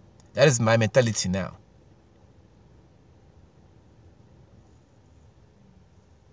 So that's the problem that we are going to face, that Yah is calling us to go back to the old ways.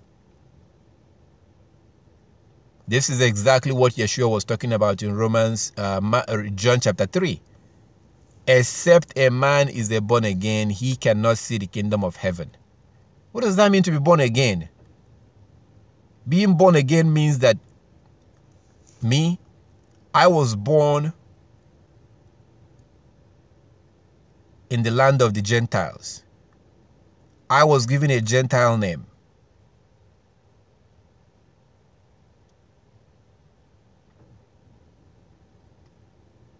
All praises to the Most High that I was circumcised. Because my people retain some part of the Hebrew culture. So I grew up in the system of the Gentiles. Everything I know their religion. I followed their religion. I ate their food. I wore their style of dressing. Everything I did was according to their system.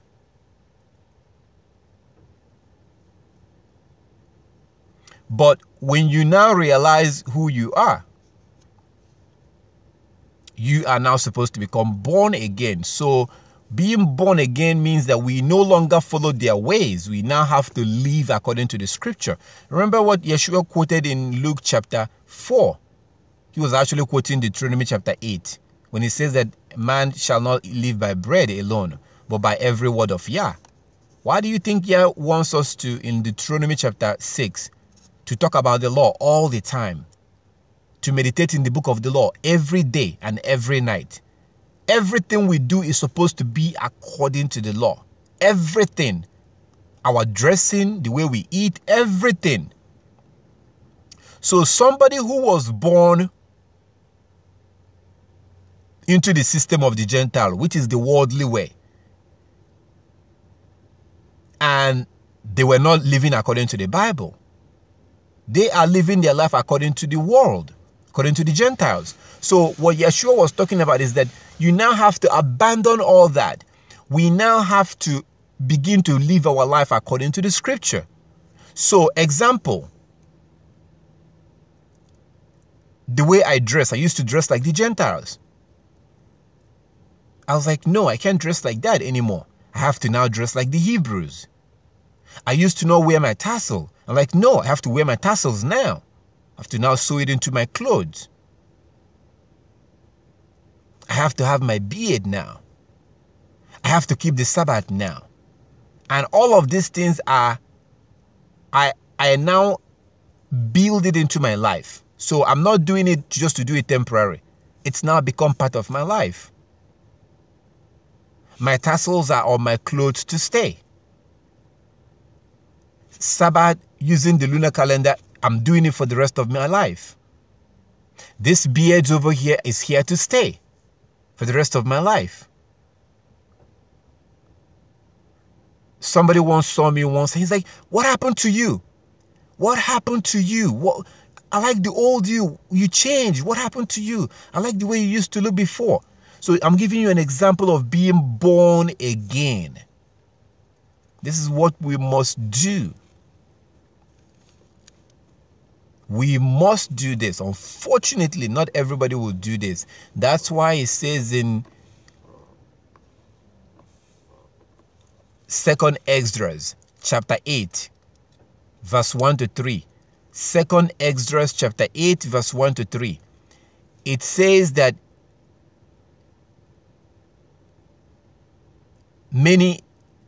this world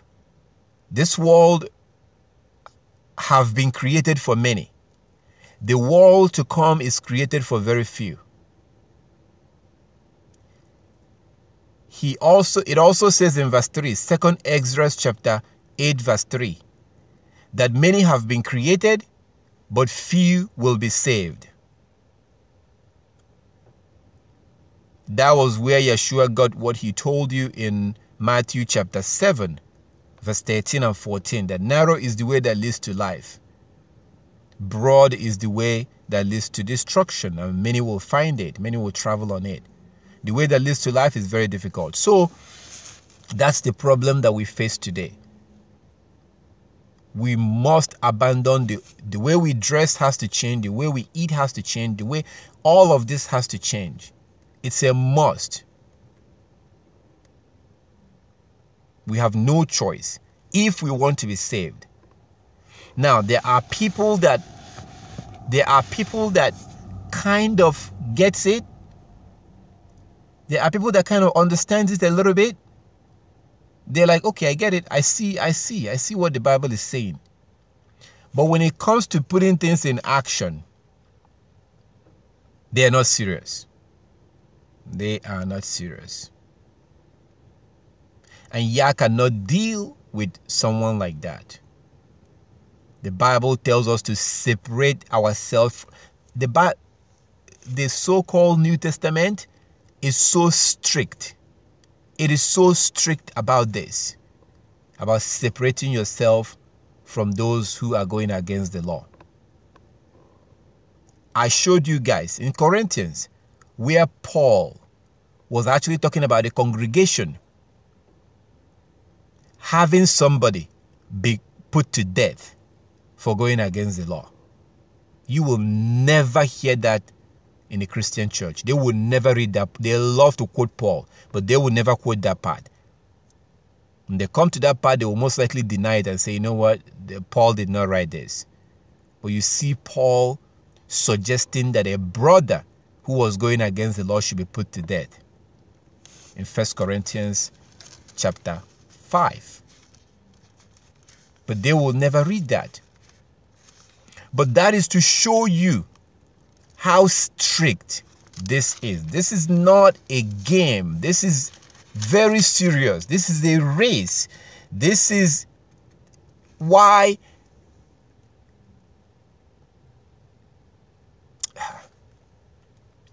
this is why Paul told you in Philippians 2:12 to work out your salvation with fear and trembling. Again, think Moses, think Lot's wife. It's a very, very serious situation that we faced. Very, very deep. This is not Christianity. This is a religion. Yah is looking for a remnant. Same thing he did to the 5 virgins is what he will do to a lot of people. Yeshua have already told us this. Same thing that happened to the 5 foolish virgins. They had their lamp. They had oil. They just did not have enough. Look what happened to them. So they are doing some things. They're just not doing enough. This is deep. This is very serious. I would not hesitate to reject my mother. I will not hesitate to reject my brother or my sister for this. This is very serious. And Yeshua did not hesitate to reject his own family. Yeshua became homeless. This man would rather sleep in the bush, in the woods. He did. At the end of Luke 21, you will see that. He would rather sleep in the bush, in the woods, than to sleep in the same house with people that was not serious about Yah's law. John chapter 7 from verse 1, you can clearly see that his brothers was not serious. At some point, Yeshua moved away from them. He left them. Look at the statement that he made when he was in a particular house and was teaching the people. And his mom and his brothers sent someone to come and tell him that they were outside and that they would like to talk to him. He said, my mom and my brothers is anyone that hears Yah's law and keeps it. That person is my mother and my brothers. Why will Yeshua talk about his mom like that? And his brothers? That is to show you the kind of relationship that he had with them. Think of Peter. Think of these apostles that abandoned their businesses for the things of Yah. This is a very serious issue. Very, very serious.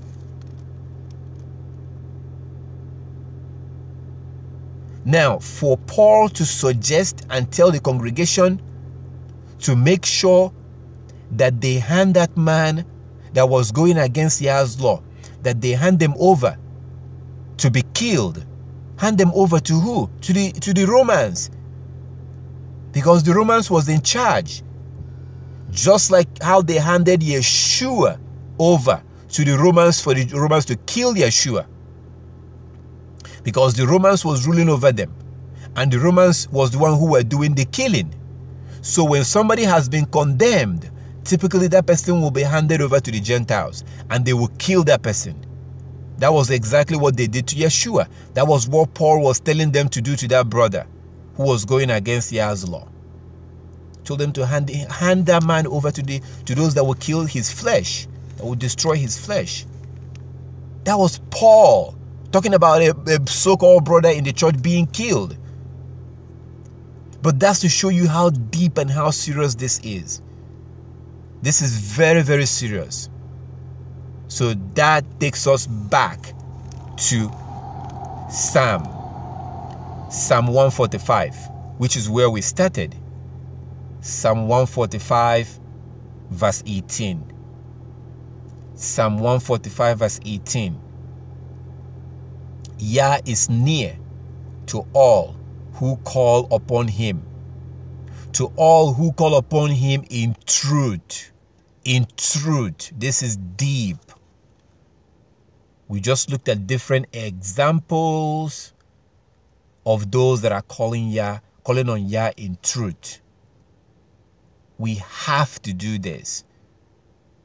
We have to do this. Oh, I gave an example about men.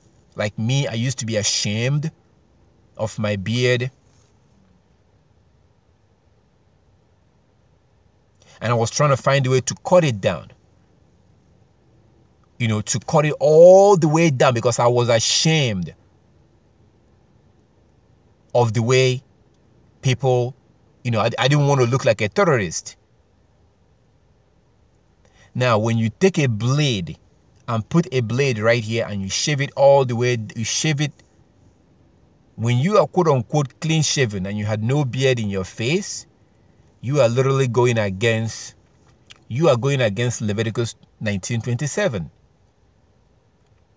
Because you're destroying the edges of your beard. And like you can see these Gentiles, these heathen in their shaving stick commercial. And their shaving stick and whatever, the things that men use to shave their beard. When they do their commercial, you see them bragging. They brag about how it goes down and gets the edges and shaves everything. And so when you shave everything and you're clean shaven, you are destroying the edges of your beard.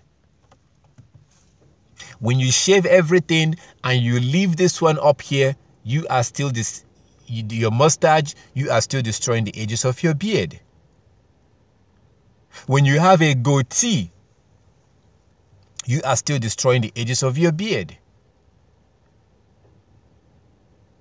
So because there are men who are looking for loopholes, who will shave everything and just leave a little bit up down here or a little bit up here, and they say that they have a beard. No, you're deceiving yourself. Again, it goes back to Psalm 145, verse 18. Most people who are worshiping Yah today are not doing it in truth. And I have to fight against myself. I must force myself to worship Yah in truth. It's a fight. I must force myself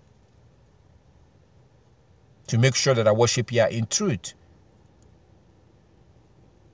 So when you shave some areas out and leave some areas in, you are still destroying the edges of your beard. You need to leave all of them.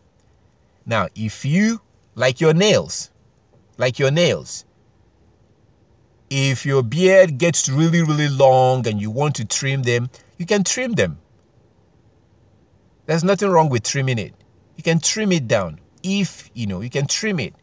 Just like you can cut your nails. Yah will not be mad at you if you trim your nails. It's okay to trim your nails. But to get rid of your nails, that's a problem.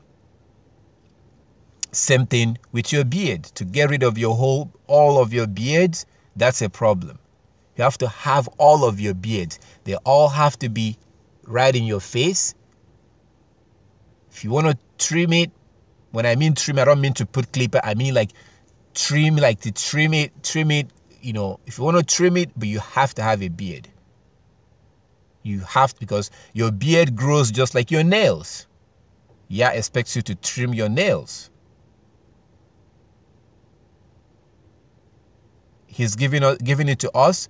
It's now up to us to maintain it and keep it clean. But when you put a clipper and you shave everything, you're destroying the edges of your beard. And that's what I began to do, and I'm happy the way, you know, with my beard. This is part of my manhood. Most men that shave because they are trying to be like the Gentiles. They want to be like the Gentiles. They want to be like their oppressor. That's why they shave. Same thing with women, with your head covering. That is something that Yah wants you to do. It's something that He wants you to do. Now, there's a lot of pressure. Some people will look at you and they're staring at you. They think you're weird. I always give you guys an example of what happened in France. The French government decided to ban head covering. They decided that women that have veils, or like what you see in the picture with the anointed one, that woman, you know, they decided to ban something like this. Like, as I said, this is a Hebrew thing. This is not a Muslim thing. The Arabs, which came from Ishmael, have been doing this for thousands of years. And you might want to read the book of Jubilees to see what I'm talking about. The Arabs are also Hebrews. They are Hebrew Ishmaelites. Hebrew Ishmaelite. You have the Hebrew Israelite, those that came from Israel. And then you have Hebrew Ishmaelite, those that came from Ishmael. They are Hebrews. Also, most Hebrews today have been confused by the Gentiles. So they have joined the Gentiles in calling the Hebrews terrorists.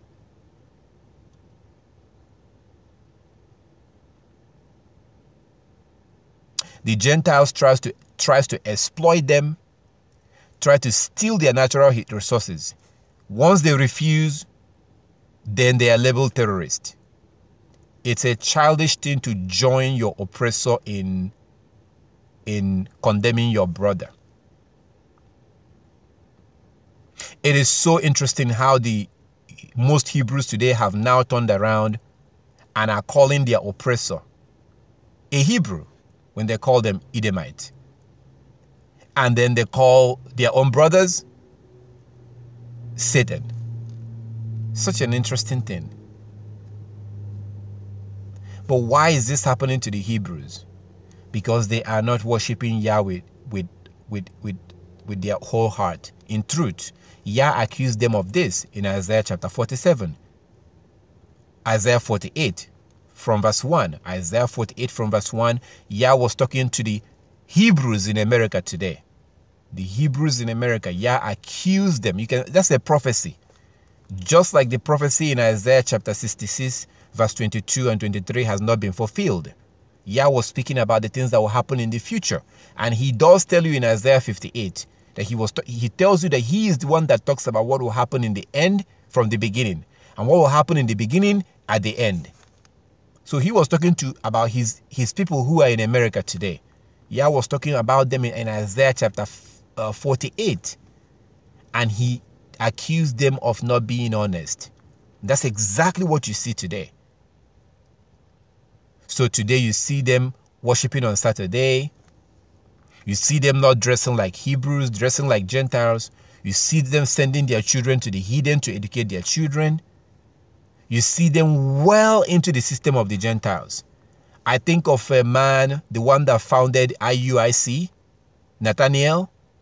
He was a New York City detective.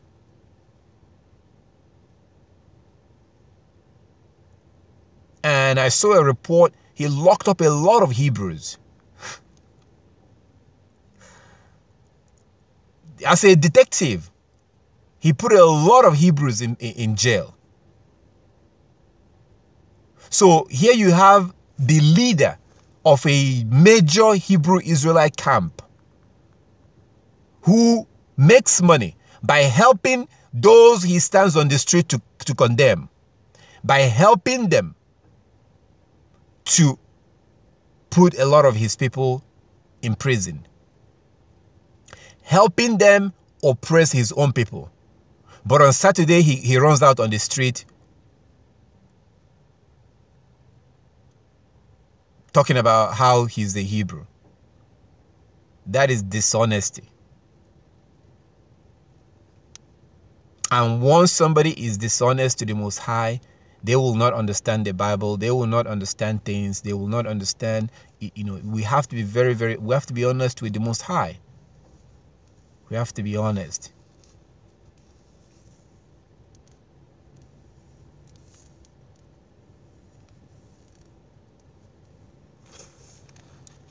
So,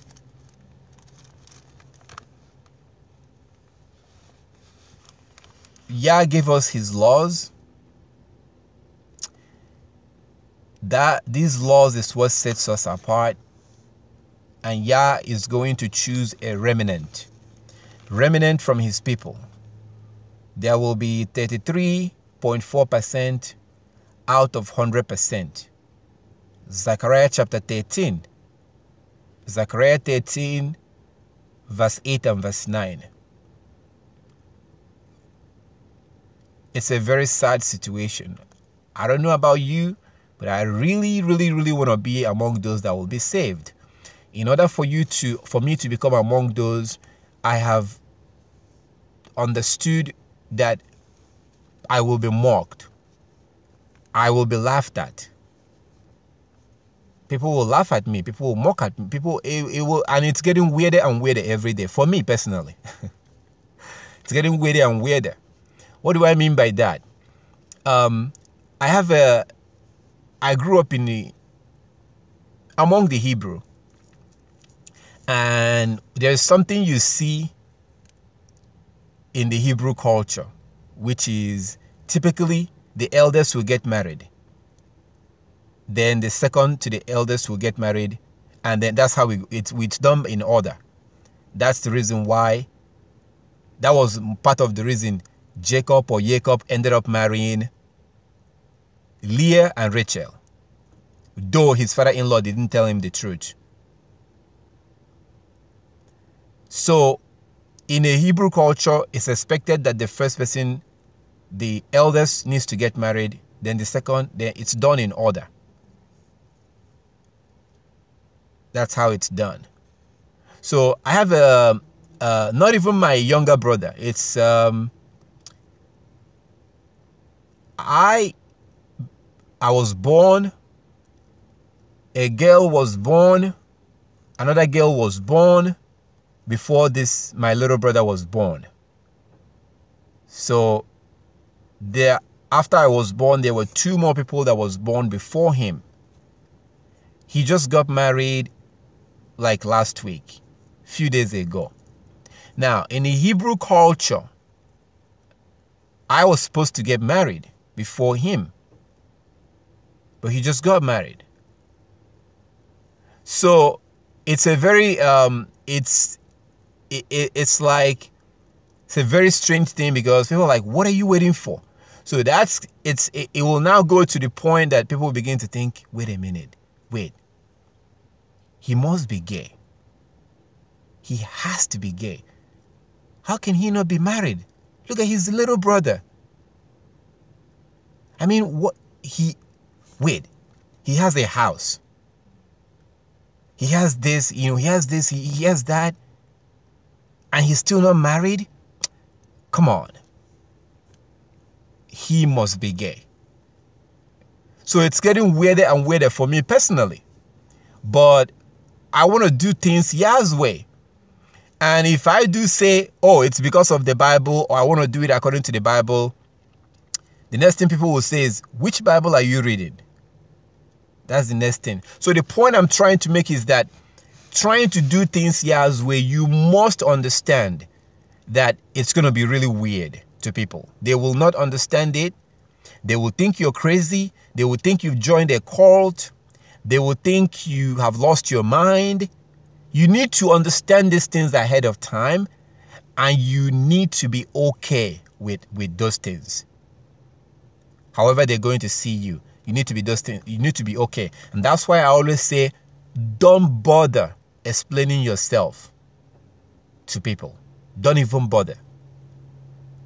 Now, if they ask you about the Sabbath, explain to them how Sabbath works.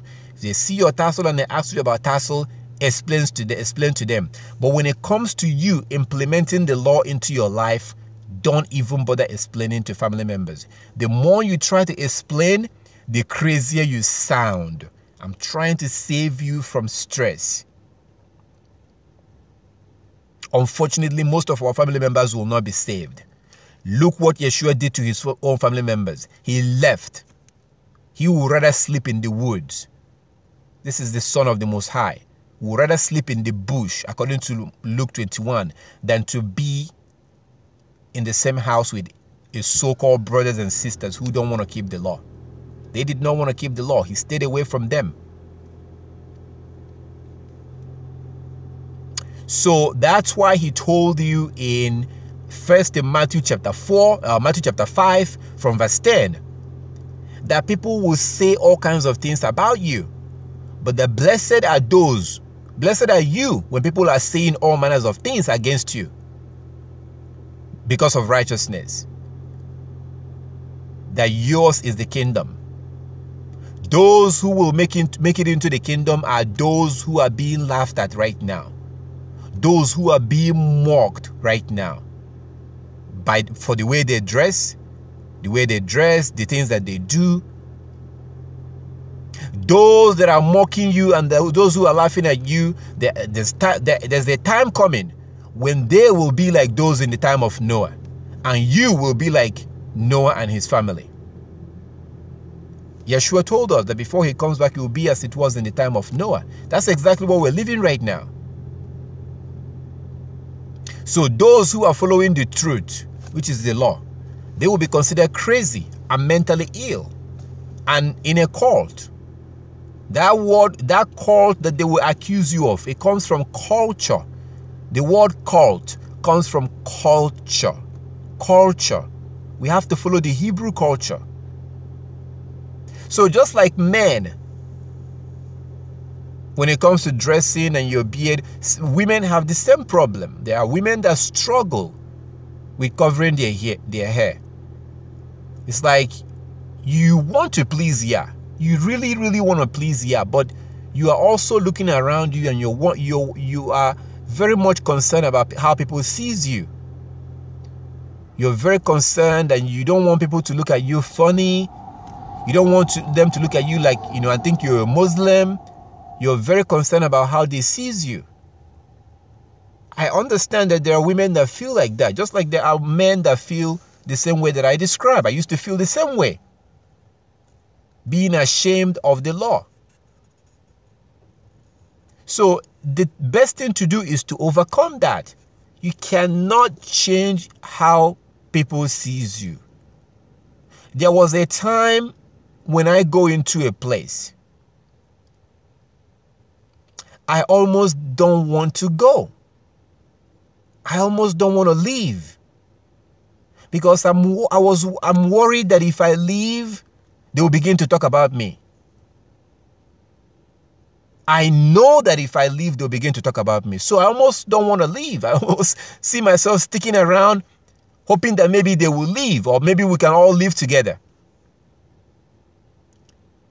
But I can't change that. They will talk about me regardless. People will talk about you. That's why Yeshua gave you that assurance that blessed are you when they talk about you in that manner.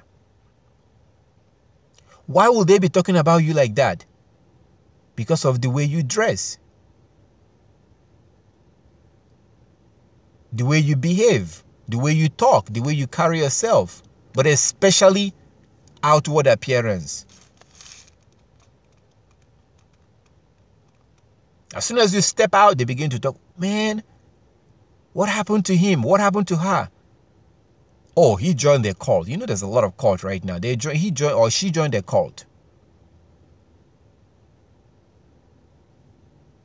What in the world do you think people will be saying about Noah and his family? But what happened at the end? And this is the thing. I know that most of us, you will still hear my voice. You're still not going to do anything. You will still not make any changes. For some of you, you think that this is a joke.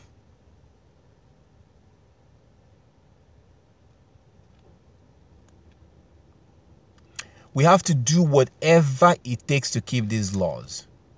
Whatever. And the more you know this, the more you hear this is a message. It has nothing to do with me. It's about Yah's law. The more you hear it, the more Yah will require you of this. Whether you're a Gentile or a Hebrew, it doesn't matter. I'm simply delivering a message. The more you hear it, the more Yah will require it of you.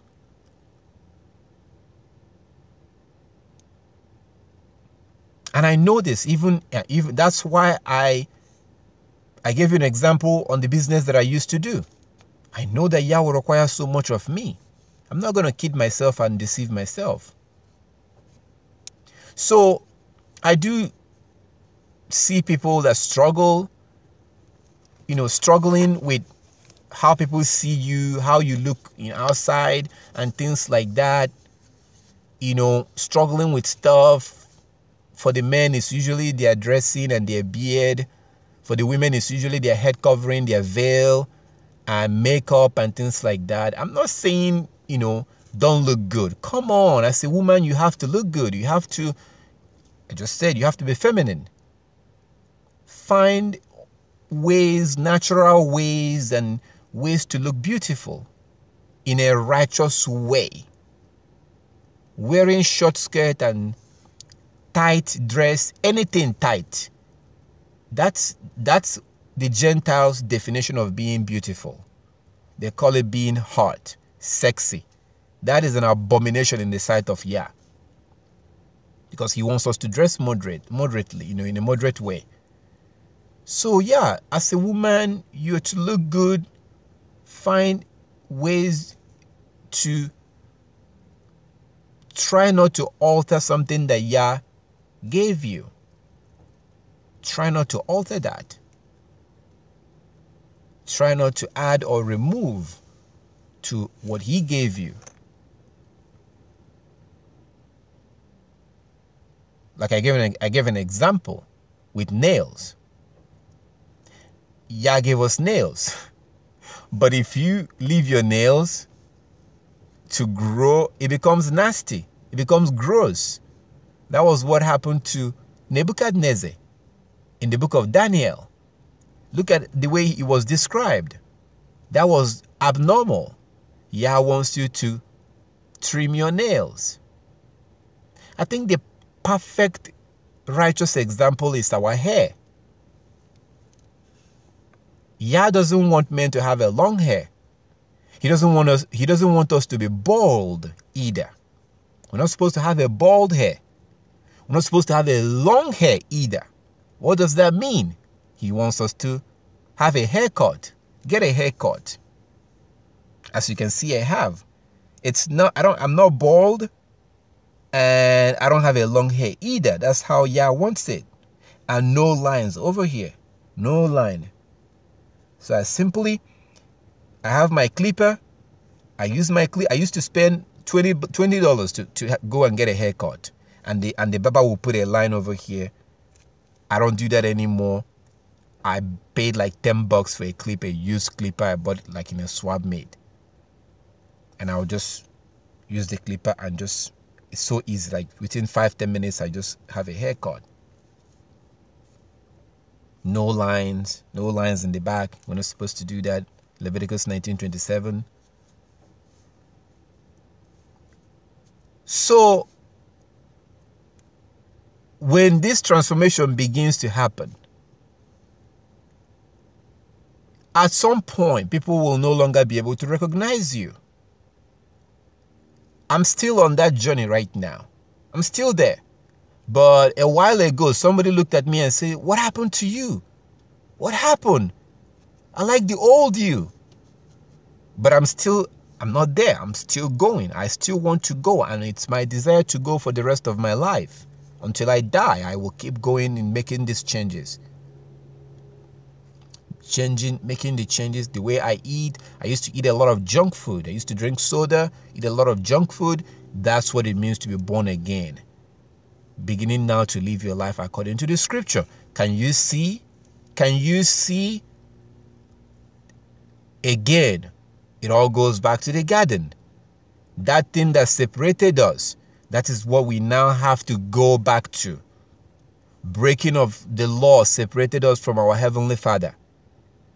Keeping of the law is what will bring us back, because as I begin to do things the way that He wants me to do it according to the Torah, that's what will bring me back to Him. 1 John chapter 2, verse 3 to verse 6. By this we know that we know Him, if we keep His commandment. Anyone that claims to know Him but doesn't keep His commandment is a liar. His law is what connects us back to Him. That's what it means to be born again. Again, there are those that gets it. They totally understand this concept, but they are not serious. They are not serious. I pray and hope in Yeshua's name that this will not be you. And if it's you, that you will begin to take these things very seriously.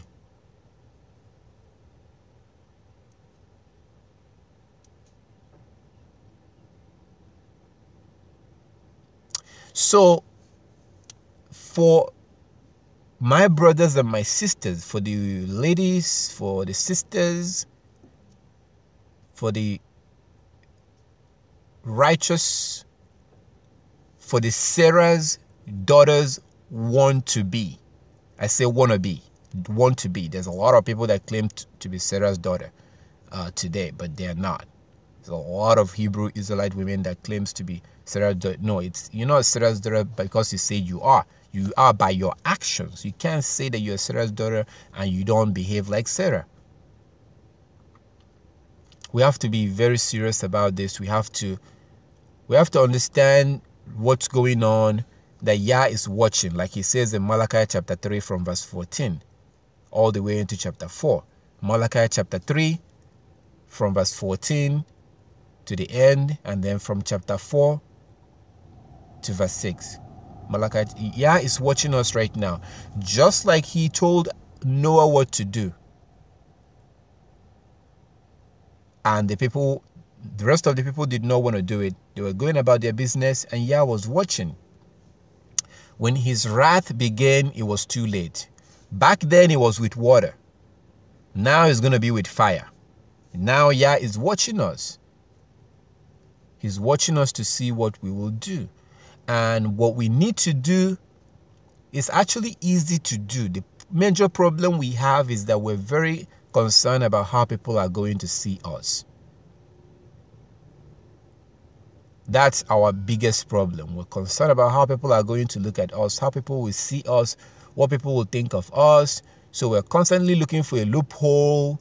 We want to we know exactly what it says. We want to do it, but we want to do it in a modern way. We want to do it in a modern way. There is no modern way of keeping Yah's law.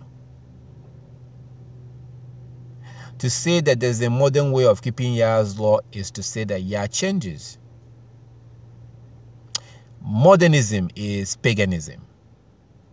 Modernism came from the Gentiles. The idea of living, and I'm not talking about using things. I'm not talking about using material things. I'm talking about the idea of moving forward, like in the terms of our behavior and the things that we do. No. Yah wants our behavior to be regulated by the scriptures. That cannot be tampered with. That cannot be changed. There are certain things that you use, modern things, like the phone that we use, which of course you know that I give Yah all the glory for the phones. We don't have this phone because of a man. Hell no. No man is capable of making this phone. Because the main natural resources that you need to have this phone comes from the ground. It comes from Africa. It comes from Congo. Go do your research. Go look it up. Without that main particular thing that they needed to, that natural resources that they need to have in this phone, you cannot have a phone. It's impossible. That's why we have this cell phone. So I'm not giving man, glory for the phone we have. I give Yah the glory. Yah wants us to have it. And the way we're using it right now will give you an idea why he wanted us to have a phone. So some of these modern things and the material aspect of it, as long as it's not contradicting Yah's word, that's fine. Now, using it to watch pornography, that's another thing. As long as it's not contradicting Yah's word, that's fine.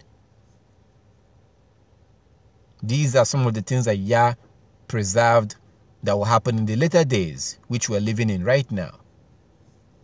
But when it comes to our behavior, that is not supposed to change. Our behavior is supposed to be guided 100% from the Bible, period. It's supposed to be according to the scriptures. Nothing is supposed to be added. But today, most people no longer behave like that. I mean, if you want to behave like a Hebrew man, behave the way the Most High wants you to behave as a man, people will begin to call you all kinds of names. They will say that you are verbally abusive, that you are authoritarian, you are abusive, you are, controlling. Now, I don't know how a man can lead without any of those examples that they now use in a negative way to describe men that want to be godly men. Yah said that you will lead. Sometimes, Sister Talmadra, could you please mute yourself? Sometimes, Yah said that a man will lead.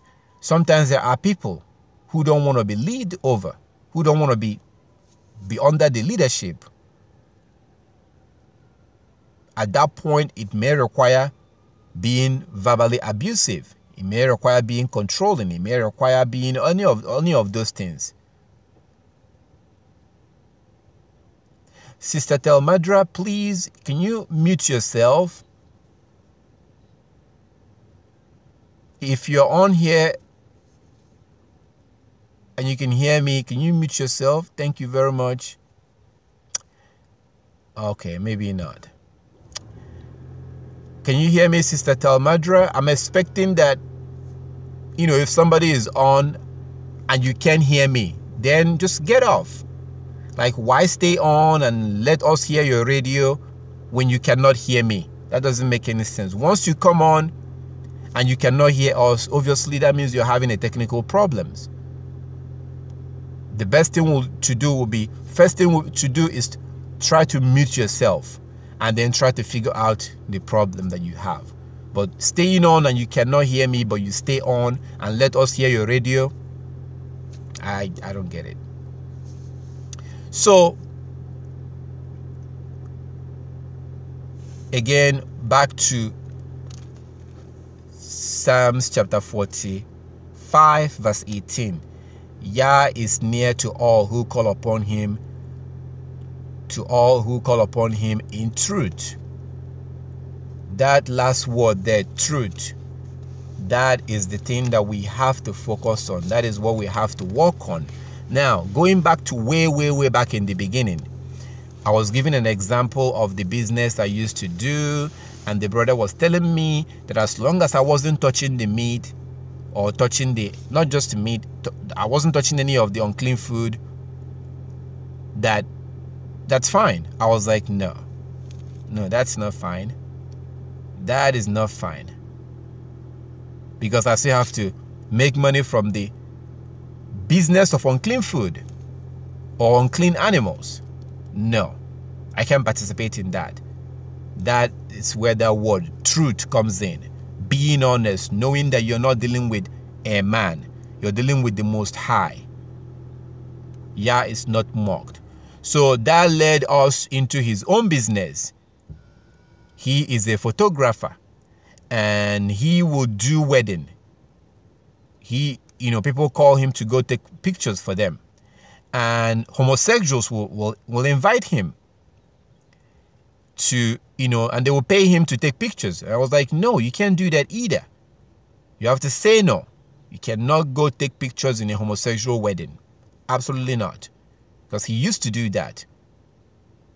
Why would you want to do that? Okay, so I had to break it down for him. Here you have Yah saying in Leviticus 20:13, a man is not supposed to have sex with a man. Okay, we see it, we understand it, we get it. So now, you now see two sick individuals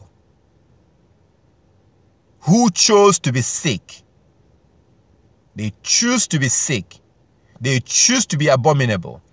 They come together and they begin to have sex together, which they do in private. So they are now going against the word of the Most High.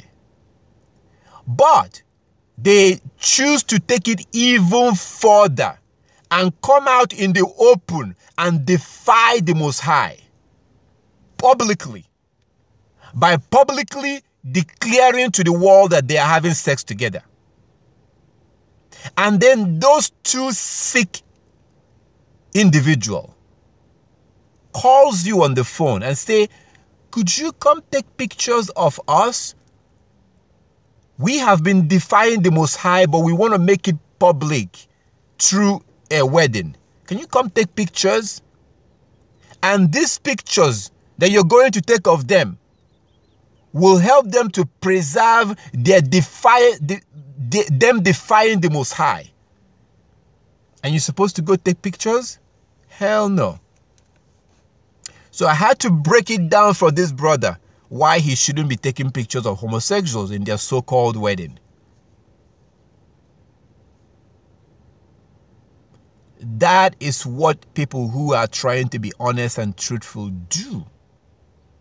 Those who are trying to be technical with the Most High, those who are trying to be smart and technical, they will be like, well, as long as I don't have to touch that unclean food, that's okay. After all, Yah says don't touch it. No, somebody who wants to be honest with the Most High will not even participate at all in the business of that unclean food. Don't even put your hand, don't even participate, don't make money, stay away.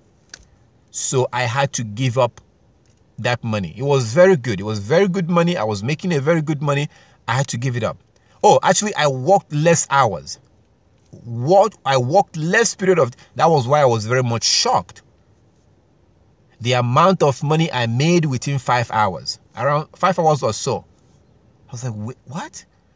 But again, that takes us back to Satan. That's what happens when Satan offers you something. So I was working shorter period of time, making much more money. I could have just been like that, brother. You know what? Well, as long as I don't have to touch the unclean food, that's fine. I'm working short period of time. Why not I use this extra time to do the work of Yah? So in that way, I can make up. That's how some people will begin to think. No. I wasn't supposed to have anything to do with it at all. Absolutely not. Absolutely not. You're supposed to separate yourself completely. And that's what I did from that business. Would I not want to have extra money? Sure. Would I not want to work less hour and have more money? Sure. But if it has to do with breaking Yah's law, thank you very much.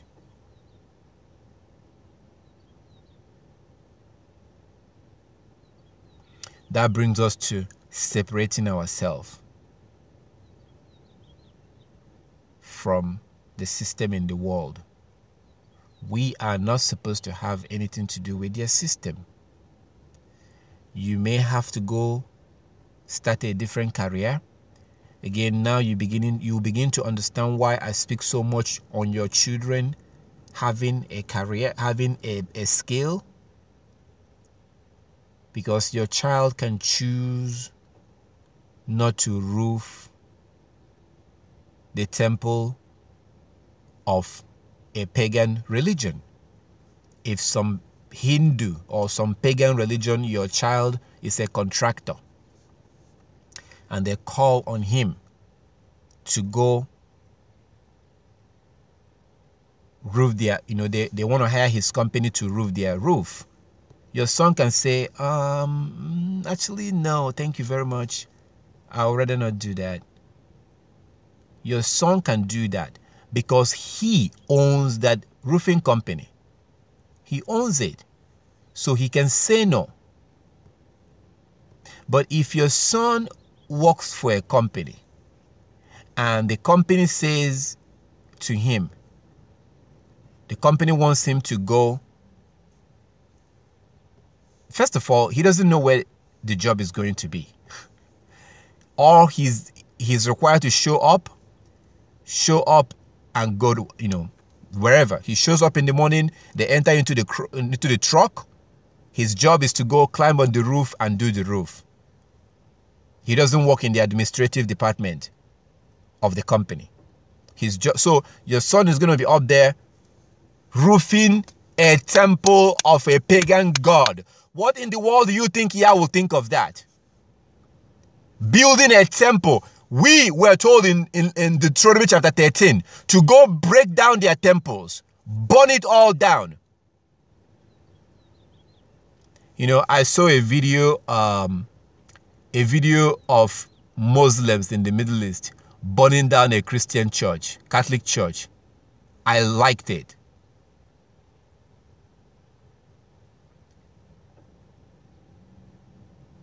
I thought it was nice. They were using something like a hammer, breaking down images of Mary and Jesus, breaking those images, and eventually they set the whole building on fire. I loved it. I liked it. Now, what do you think people would think of a thinking like this? What? You mean you like them destroying a church? What?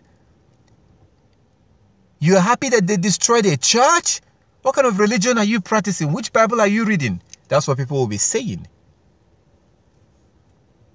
So here you're going to have your son on a building where a building is being put together for pagan worship. Your son is going to be up there doing that roofing. That's what happens when he works for a company. Things like that. He's going to be part of. Do you think that Yah will like that?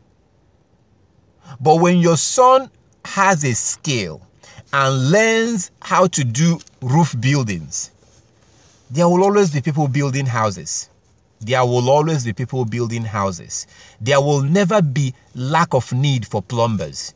There will always be need for plumbers. There will always be need for electrician, need for people that roof houses. There will always be need for these things. Your son can go into any of this field. But if he works for himself, he can say no. If he gets the job and they're going to pay a lot of money and then he finds out, oh, actually it's going to be a temple. There's a religion right now called the Satanic Church. Satanic religion. There are people who are gathering together who say that they are worshiping Satan. I don't know if you know about that. What if the Church of Satan or Scientology? The Church of Scientology, they have buildings, massive buildings. Or the Mormons, the Latter-day Saints, they have massive buildings. People build those buildings. If your son gets a contract, if he owns his own roofing company and he gets a contract and he finds out that this is going to be the Church of Satan, he's going to say no. Nothing will happen. But if he's working for a company that gets that contract and it's going to be a lot of money, and they send your son over there to go roof it with other people, and he says no, he'll be fired. They will fire him immediately for saying no. You see what happens? You see why he doesn't want us to do that? He doesn't want us to work for the heathens or to be in that system. Do you see why Yah wants children and boys to have a skill? Because that skill will automatically mean that your son will have his own company, which gives him real freedom, meaning that he works for himself and will most likely have other young people working for him that he has to train. So that means that your son will 100% be dependent on the Most High only, and not on some filthy, disgusting heathen as his boss that will tell him when to come in, when to go. If he refuses, they will fire him. So we have to separate ourselves from these systems. We have to separate ourselves. We must. That's what it means to be born again. If you're already in that system, find a way to start your own business. Start your own career. If you need counsel, if you need advice, you are more than welcome to talk to me. I can help you. For a while, I was thinking, what can I because I used to be in a career. I used to be in the entertainment industry. I used to own a production company, which gave me freedom, sort of, because I can choose the project I work on. People want you to either produce their film for them or direct their film or work out, or hire your company, whatever, So as I had a skill as a writer, director, producer, editor. I know how to do those things. I know how to do these things. It's a skill. I can do it anywhere. I can use a cell phone and make a movie. I can make a movie with a cell phone. I have the skill and it's there. It can never go away. The softwares that we use may change. All I have to do is to get the software and just learn how to use the software again. But the skill itself, the skill to write, the skill to direct, the skill to produce, it's all there. I can go from one country to another and still be able to do those things. I will not have to look for a company to work for. But I had to pretty much suspend that particular career. I had to suspend it. And I'm thinking, because there's a lot of lawlessness in that industry. There's a lot of temptation. Because you're going to be dealing with women a lot. Through acting and all kinds of stuff. There's a lot of things. Sometimes people will throw themselves at you just so you can give them a role. They will be willing to do anything just so you can give them a role in a movie. There's a lot of temptation in that industry, and it has nothing to do with the Most High. That's why I'm not telling you to do something that I have not done. We have to get out of that industry, because when you are part of any of this, whether you're talking about the education system, whether you're talking about the medical system, the entertainment, the fashion, you have to separate yourself, because when you participate in them, you are helping to maintain the current satanic system, the current kingdom of Satan in this world right now that are currently being run by the Gentiles, by the Europeans. You are helping to keep it alive. How can you be helping to keep it alive, and then when you open your mouth and pray, you say, may your will be done on earth as it is in heaven. May your kingdom come. May your will be done on earth. Wait, what? But you're helping to keep the current system alive when you send your children over to them. That's one more child for them to brainwash with their paganism. So I had to separate myself from that industry.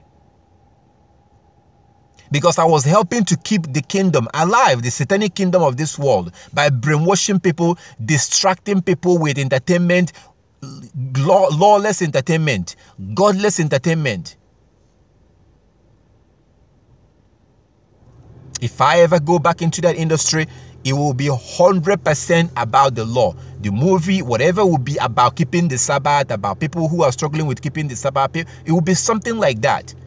Something that it will be educational, that will be disguised as a movie.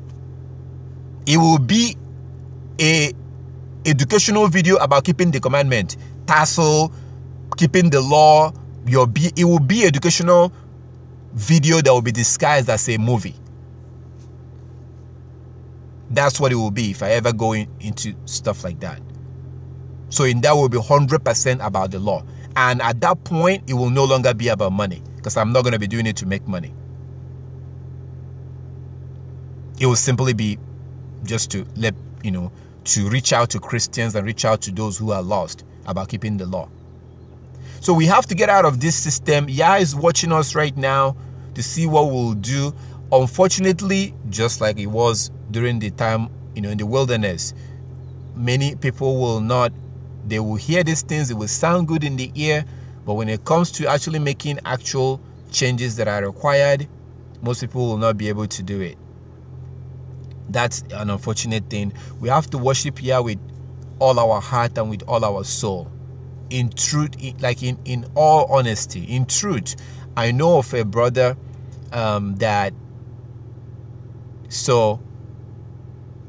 he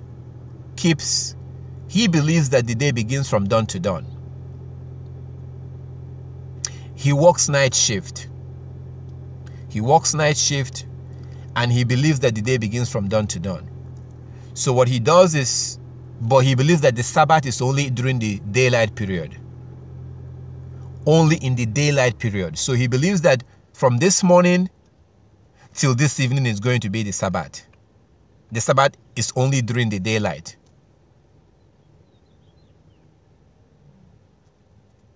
Why does he believe this? Because he works night shift. It makes it easier for him. So what he does in the Sabbath morning is that he gets off very early in the morning. He goes to the store. He gets the things that he needs in the store. He goes home. And he started sleeping. He sleeps all day during the Sabbath. Pretty much in the evening, when the sun goes down, he goes back to work. That is self-deception. Because Yah told us to work for 6 days and rest on the 7th day. When Yah observed the Sabbath, he observed the Sabbath in the daytime and at night time. On the 7th day, Yah did not work at all on the 7th day. But this brother was doing this because it was easy. So he gets to go to work that evening. That is self-deception. He was deceiving himself. I think he's still doing the same thing till now. He's deceiving himself. That is someone that is not worshiping Yah with all their heart and with all their soul. That is a lie. Because he's doing it because of money. The thing is that you need to understand that Yah is just watching us right now. And when I say that Yah is watching us, I'm not just saying it. I have shown it from Malachi. Look at what happened in Malachi chapter 3 from verse 14 all the way to the end of the chapter, and then you go into chapter 4. So you see people who are saying that we have to obey Yah. And those who are saying, what do we gain by worshiping Yah? What do we gain? You see that Yah is watching us. When his wrath begins, when his anger begins, he's going to spare those who choose to keep his commandment. So Yah is not saying anything right now. He's simply just watching us. This is nothing new. It's the same thing that happened during the time of Noah. We have to be honest in the things that we do. We have to be very honest as we go in this journey. Like as I say, typically in the beginning,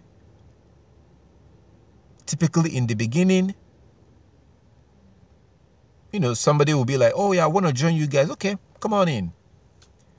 But at some point, there begins to be change in your life. When I don't see that change, then there is a problem. Because I'm not going to go really into that right now, but you know, there are certain things. Yah is watching me as I deal with you guys. There are requirements for me to do what I'm doing.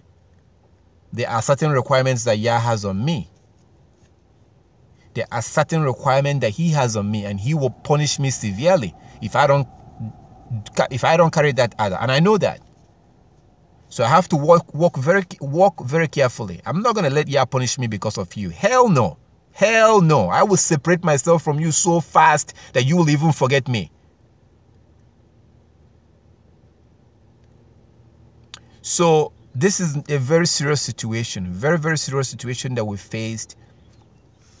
We also saw in the next chapter, Psalm chapter 146. Psalm 146 verse 8. Yah opens the eyes of the blind.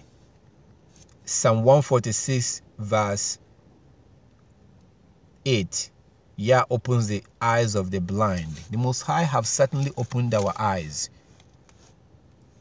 That's why we came out of all the stupid, crazy, childish beliefs that we used to have, like Christmas, New Year, Easter, Thanksgiving, July 4th, all that stuff. We came out of all of that. So whatever it is that Yah now requires us to do, He has opened our eyes. We don't have any excuse.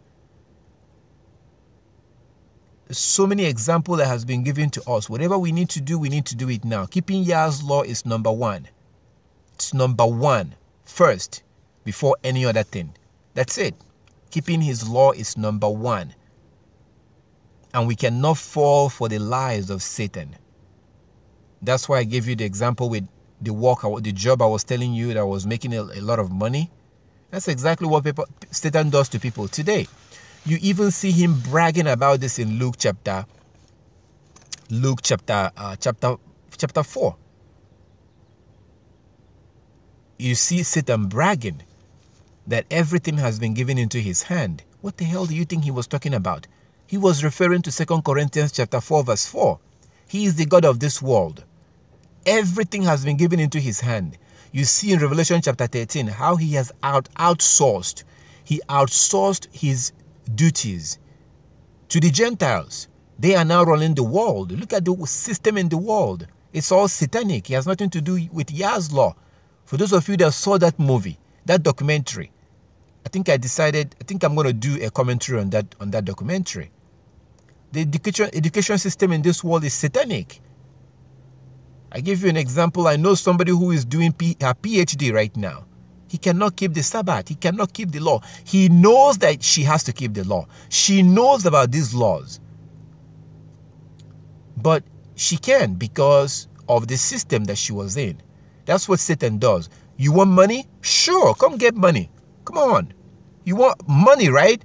Here's money. But the requirement is that you have to not keep the law. As long as you don't keep the law of the Most High, He will give you money.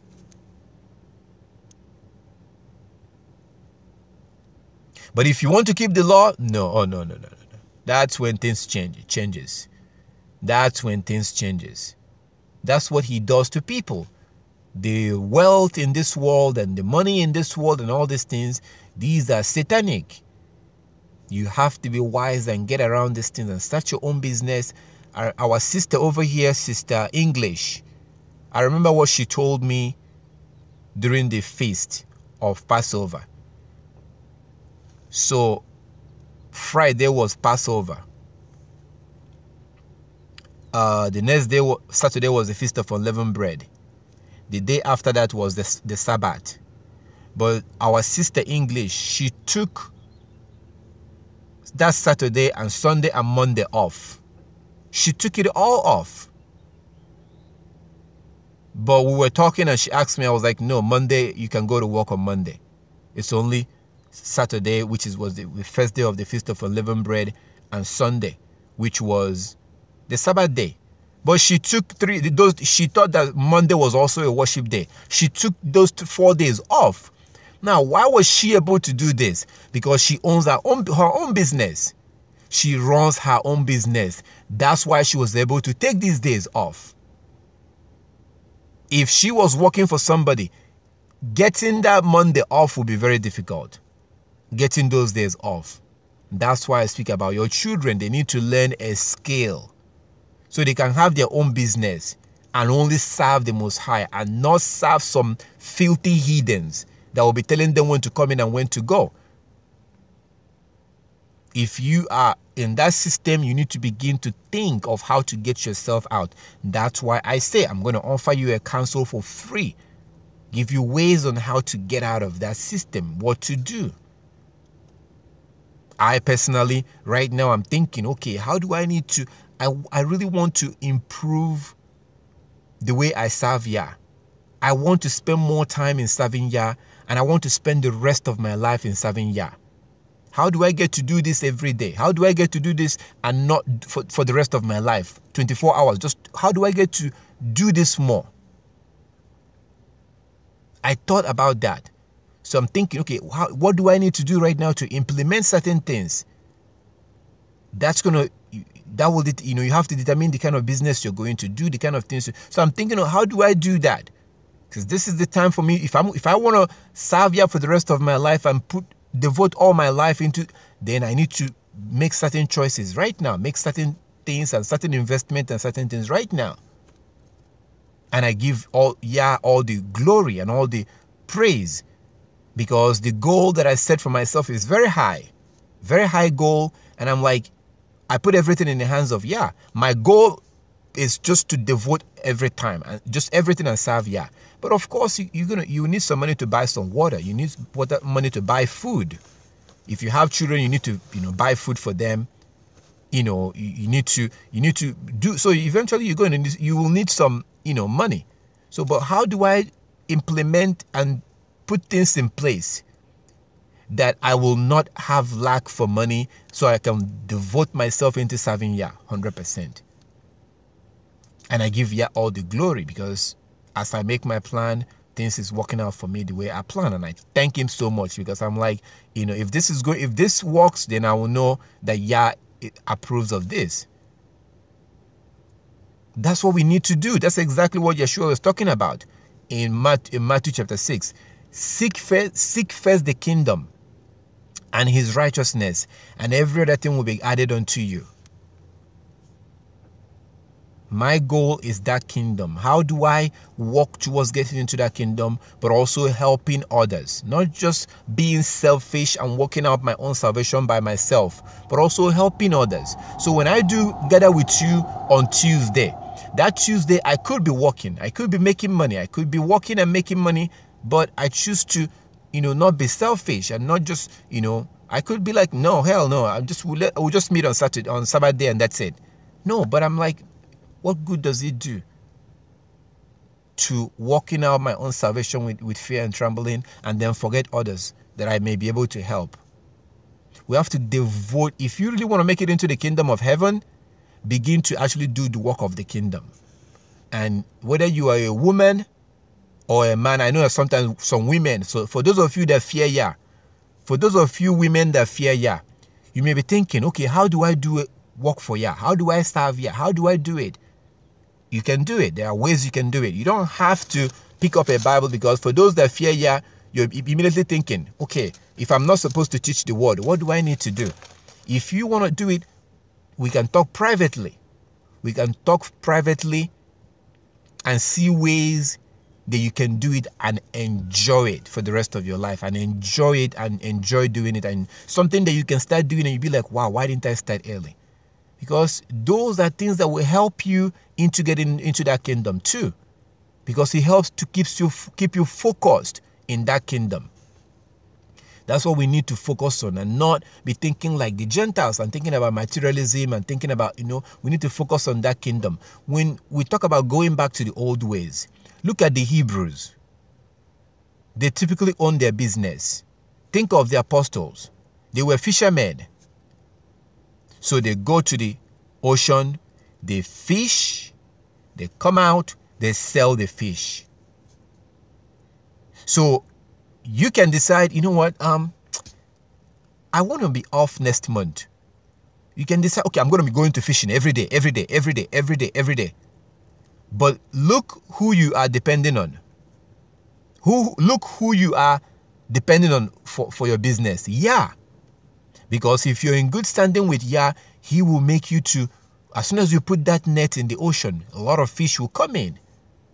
See, it's the same thing with your kids. That's why I was talking about them learning a skill.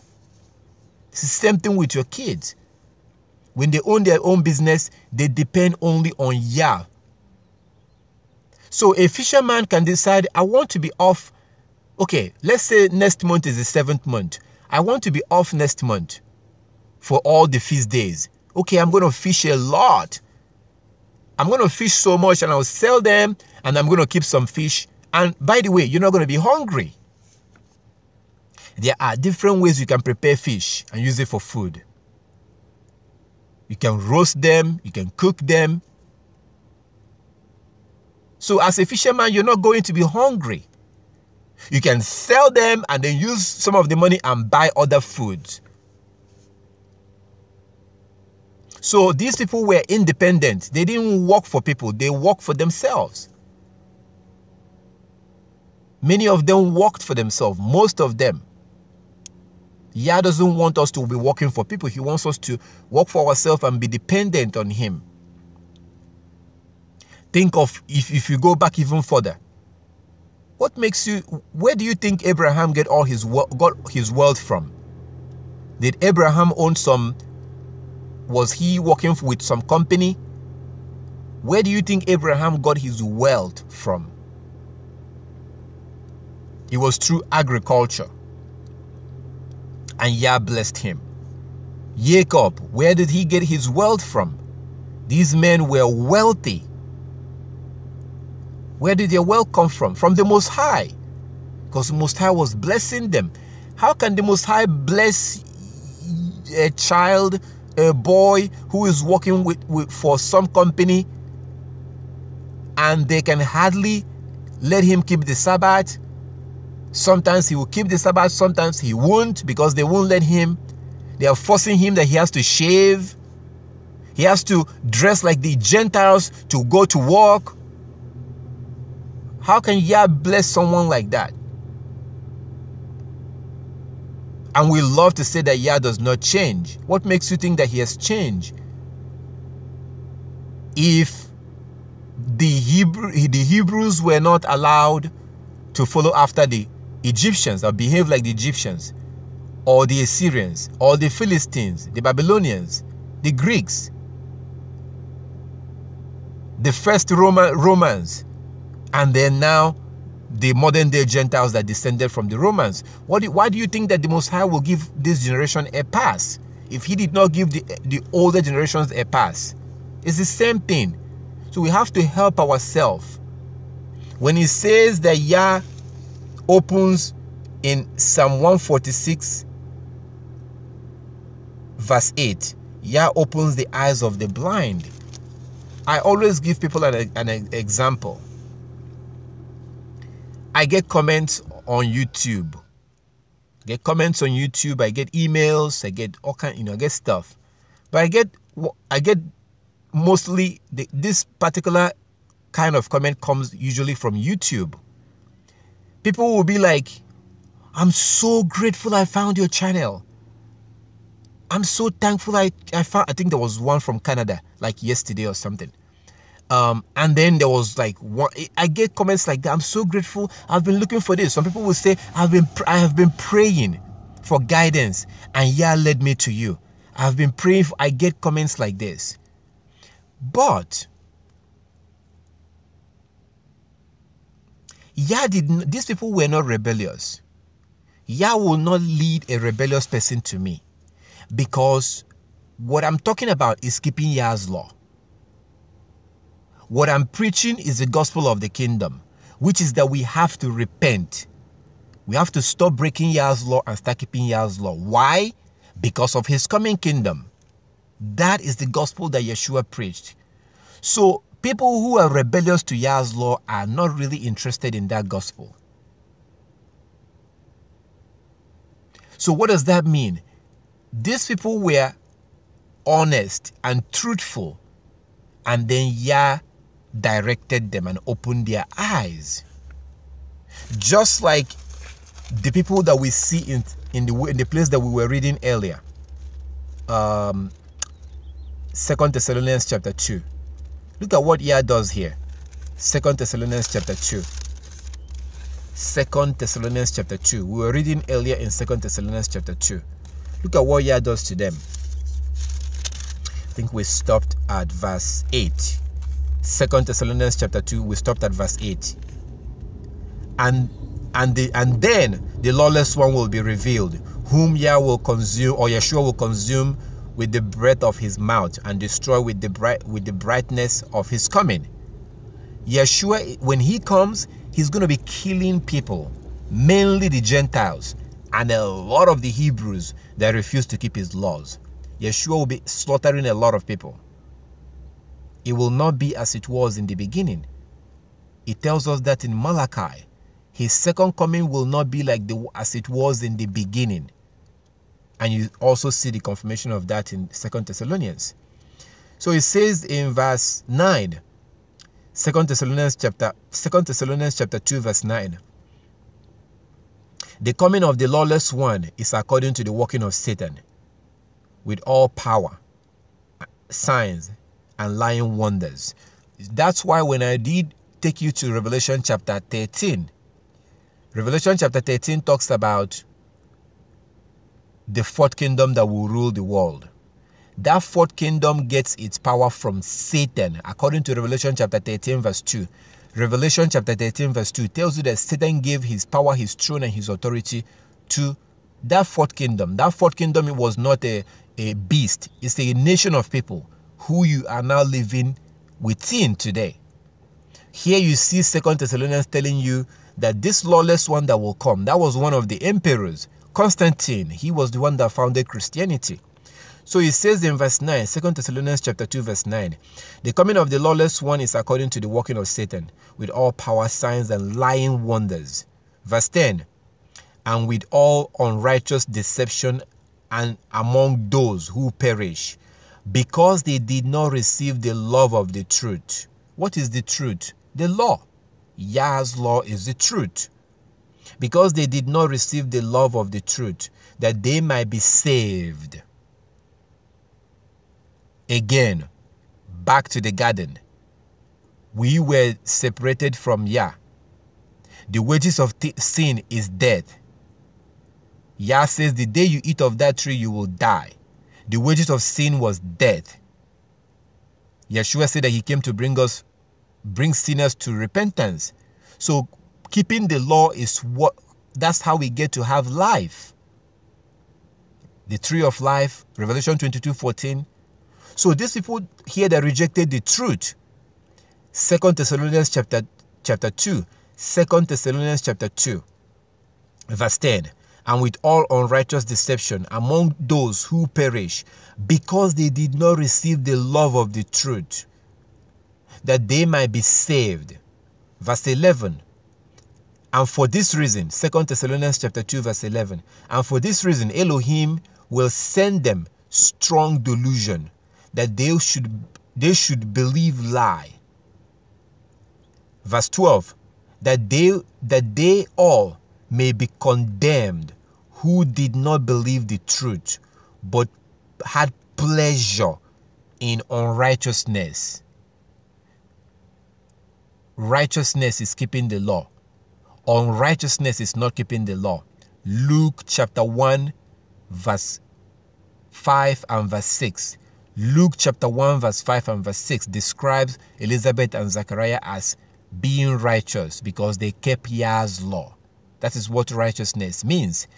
A more clearer definition of righteousness is found in Psalm 119. Psalm 119 verse 172 tells you that Yah's law is righteousness. Yah's law is righteousness. The opposite of that is unrighteousness. Righteousness, unrighteousness. Righteousness, unrighteousness. So somebody who is keeping Yah's law is a righteous person. They are practicing righteousness. Somebody who is breaking Yah's law is practicing unrighteousness. So in 2 Thessalonians chapter 2, it says that in verse 11, for this reason Elohim will send them strong delusion, that they should believe the lie, that they may be condemned who did not believe the truth, but had pleasure in unrighteousness. So when people say that we don't have to keep the law today, and they're eating pork, they are taking pleasure in unrighteousness. There's pleasure in eating those things. There's pleasure in eating unclean food. It tastes good, but it's unclean. There's pleasure in eating it. There's pleasure in having sex with somebody you shouldn't have sex with. It's pleasurable. There's pleasure in dressing however you want, and people see you and they like the way you dress, even though it's against Yah's law. It's pleasurable when you think of how they see you. Oh, you dress sexy. So it talks about those that take pleasure in unrighteousness, how Yah sends them a strong delusion to believe a lie. The Most High is not pleading with us. Yah is not pleading with us. This is the reason why Christians are crazy. Christians are crazy, mentally ill, because they are under a strong delusion. Look at the way they talk. Watch somebody that tells you that we don't have to keep the law. Oh, no, we don't have to keep the law. We're saved by grace. We're not under the law. And then you're like, okay. So are you saying that what happens to someone that kills a bunch of people? Should they be killed? They will tell you, yeah. Some of them will tell you. Some of them will be like, no, they shouldn't be killed. You begin to ask them questions. Is it okay for parents to have sex with their children? They're like, no. Is it okay to lie? They're like, no. Is it okay to rape someone? No. But those are all the things that are found in the law. So when you say that we're not under the law, you're saying that it's okay to lie. You're saying that it's okay to steal, to kill, to rape. So how can somebody say that we're not under the law, but then they turn around right away and tell you that we're not supposed to lie? That's what people who are under a strong delusion. Go look up the word delusion. When people who are crazy, when you see somebody who is talking to himself, somebody who is just like all of a sudden bust out laughing, who takes off their clothes and walking around naked, they're delusional. Who say that they can see somebody, they're seeing something, they can see somebody, they can see their ancestors, they can, that's somebody who is delusional. They're crazy. Christians are crazy. And Yah have done this to them. That's the danger of not keeping the law, taking pleasure in unrighteousness. Yah is not pleading with us to repent. Oh no. Not even Yeshua is pleading with us. He's not pleading with us to keep the law. Look at what Yeshua says at the end of Revelation chapter 22. Look at what Yeshua said. So when you see those signs, Jesus loves you. Jesus loves you. Believe in Jesus and you're saved. Those are from Satan, because he's distracting people from the true gospel. All you need to do is believe. Jesus loves you. That's not the gospel. Jesus loves you is not a gospel.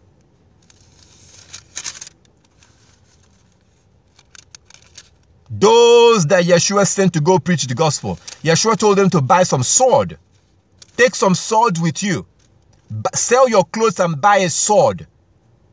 Those that he sent to preach the real gospel. In Luke chapter 22, he told them to buy sword. Do you think that people were going to attack them by telling them that Yeshua loves them? You think that they're going to be walking around on the street and saying, Yeshua loves you, believe in Yeshua, and people will turn around and attack them? No. People will attack them when they do what John the Baptist was doing in Luke chapter 3. People was going to attack them when they tell people that you have to stop breaking Yah's law. You need to stop having sex with that woman. She is not your wife. Stop having sex with that man. He is not your husband. Stop letting the heathen, the Gentiles, educate your children. People don't want to hear these things. People don't want to hear these things. So that's why Yeshua said, get yourself some sword, because these people will try to attack you. Pretty much. In Revelation chapter 22, look at what Yeshua said in Revelation 22. He's not pleading with us to repent. Oh no. He's not begging us to repent. Those that will repent will repent. Those that will not will continue in their lawlessness. Revelation chapter 22.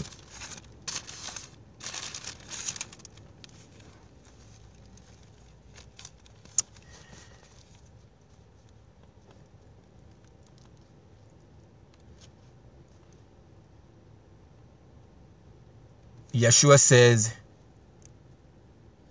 in verse 11,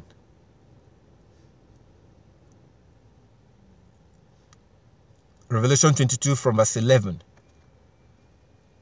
he who is unjust, let him be unjust still. What is unjust? Person who is not keeping the law. You don't want to keep the law? Go ahead. Keep breaking the law. Remember what Paul said in Romans 2:13. Not the hearer of the law are just, but the doer of the law will be justified.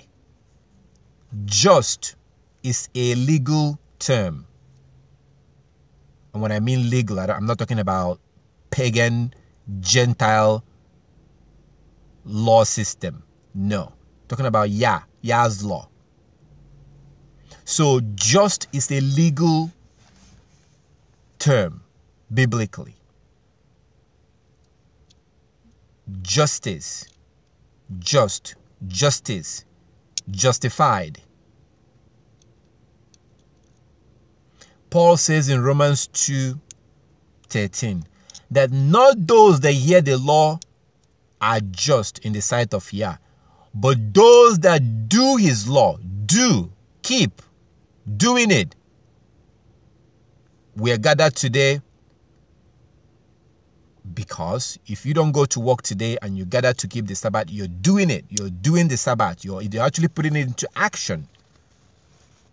So Paul says in Romans 2:13 that not the hearers of the law are just, but the doers of the law, those that do the law, will be justified on the judgment day. That's where that word just comes from. Justified. Those that keep the law will be justified. So back to Revelation 22 verse 11. Yeshua HaMashiach, our Savior, he said in verse 11, he who is unjust, let him be unjust still. He who is filthy, let him be filthy still. He who is righteous, let him be righteous still. He who is holy, let him be holy still. Verse 12, Revelation 22 verse 12. And behold, I am coming quickly, and my reward is with me to give to everyone according to his works. The Most High God is not pleading with anybody to repent. He's not pleading with us. Yeshua is not pleading with us either. And you can see from his own words. But his judgment is coming. Verse 12. And behold, I am coming quickly. My reward is with me to give to everyone according to his works. Verse 13. I am the Alpha and the Omega, the beginning and the end, the first and the last. Verse 14, blessed are those that do his commandment, that they may have the right to the tree of life and may enter through the gate into the city. Verse 15, but outside are dogs, sorcerers, and sexually immoral, and murderers, and idolaters, and whoever loves and practices a lie. This is why I'm scared. This is why I'm scared of lying. I'm scared of lying. And practices lie. Verse 16, I, Yeshua, have sent my angel to testify to you these things in the congregations. I am the root and the offspring of David, the bright and morning star. Verse 17, and the Spirit and the bride say, come. And let him who hears say, come. And let him who is thirst come. Whoever desires, let him take the water of life freely.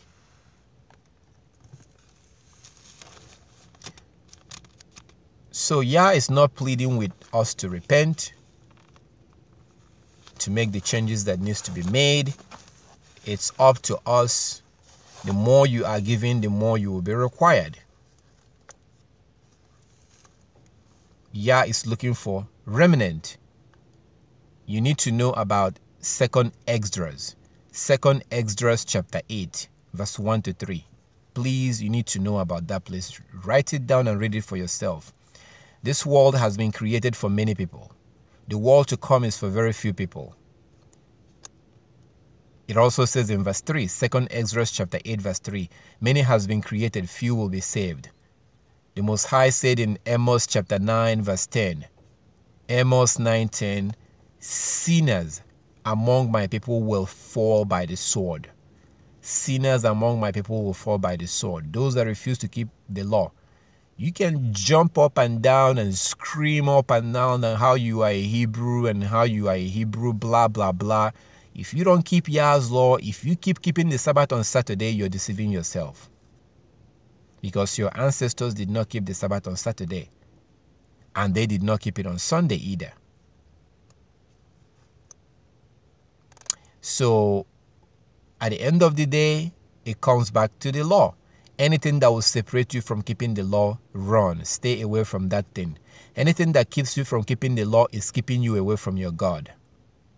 1 John 3:4, by this we know that we know him, if we keep his commandment. So, if it's a human being, mother, father, son, daughter, wife, husband, anything that gets in the way of you keeping the law, stay away from that person. That's why I said that I will not hesitate to reject my mother, my siblings. I will, if I have to. I will if I have to. I will honor my mother, honor my father. But if they want to get me to disobey Yah, no. Because I have to obey Yah before I obey my mother and my father. Yep, I have to. This is a very serious situation. Yah is looking for a remnant. Go look up the word remnant. Remnant is very few. Very few from among something. Very few. Yah doesn't need a lot of people. Yah needs very few people. So for those who are in the system, please, I plead with you. Yah does not plead, but I'm pleading with you. Maybe that will help. Maybe Yah is not begging you. Yah will make sure that you have the information. The Most High God does not want you in the current system right now. He doesn't want you to be participating in the system of the Gentiles. He doesn't want you. If you happen to be in it and you need to get out or whatever that thing is, let's talk. I will try to give you counsel, biblical, righteous counsel as much as I can. You may want to start your own business. You can do that if you want to. You may want to start your own business. You have to get out. If you have your children with them, you need to pull your children out. You cannot let this heathen, this filthy, Yah-hating heathen be telling your children anything. They cannot have access to your children. If you allow them to, that means you hate your children.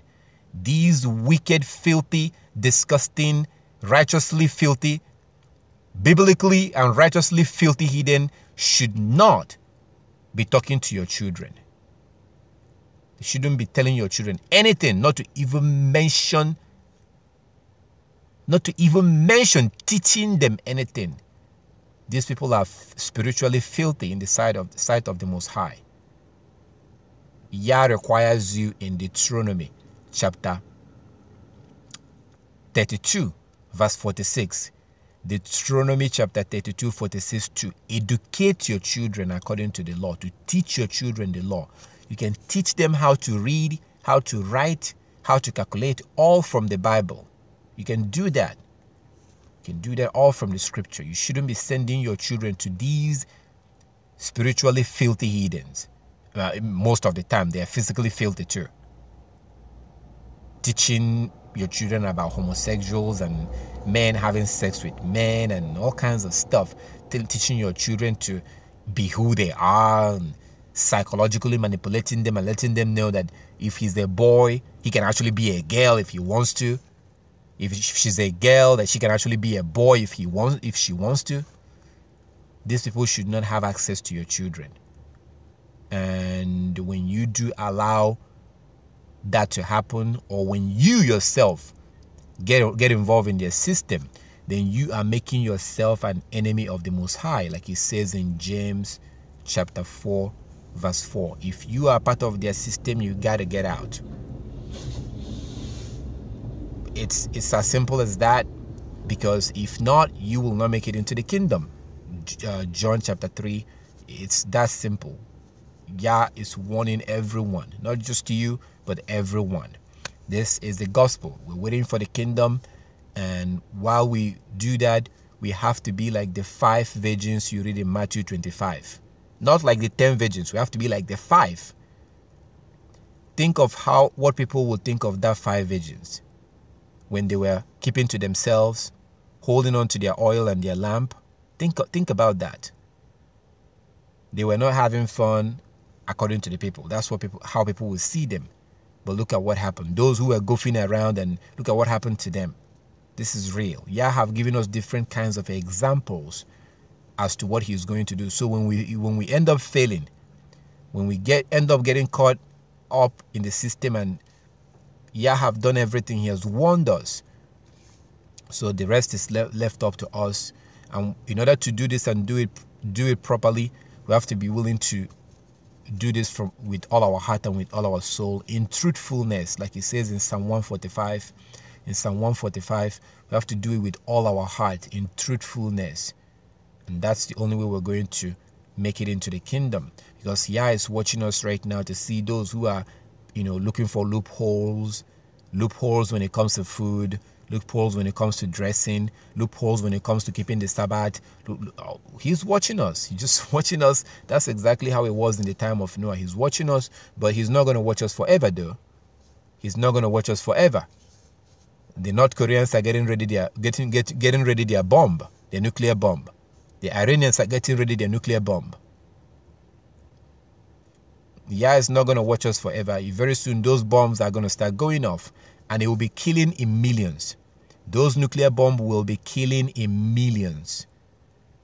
But Yah says in Malachi chapter 3 that he will spare those that fear him. Those that keep his commandment are the ones that he will spare. And that's what we have the opportunity to do that right now. And if they're going to call us crazy, okay. If they're going to say that we've joined a cult, okay. And for those who are in the system, who have invested so much in the system, let it go. Abandon it. You're not going to be the first. You will not be the first. Abandon it and move on. That's why I say, if you need counsel on how to start all over again, how to start your own business or whatever, let it all go. Get away from that system. Anything that you are doing, anything that we are doing, anything that we do to keep it alive, that's very it's contradicting. Anything we're doing to keep the system alive, because here we are in one hand, looking forward to the kingdom of heaven, when Yah will set up his kingdom, looking forward to the 1,000-year rule of Yeshua HaMashiach. We're hoping to be part of those privileged people who will be allowed to reign with him in that 1,000-year reign. We're looking forward to that. But at the same time, we're doing things that keeps the kingdom of Satan alive. What's going on? What are we doing? So you see, we have to make a choice. So all praises to the Most High for everything. I thank him for everything. I am always open and willing to help anybody that needs help. Like as I said, if you need counsel, there are things you can do. If you want to serve Yah and you're looking for ways to do that, there are many, many ways to do that. The world is very wicked right now. The world is very lawless. There are many ways you can serve Yah, whether you are a man or woman. If you like to make changes in your life in terms of what kind of business can I do? How do I get away from the system? How do I be how can I be just not depend on the system and have my own things and only rely on Yah? How do I do that? Whatever that issue is for you, I will be more than happy to help those that want to help themselves.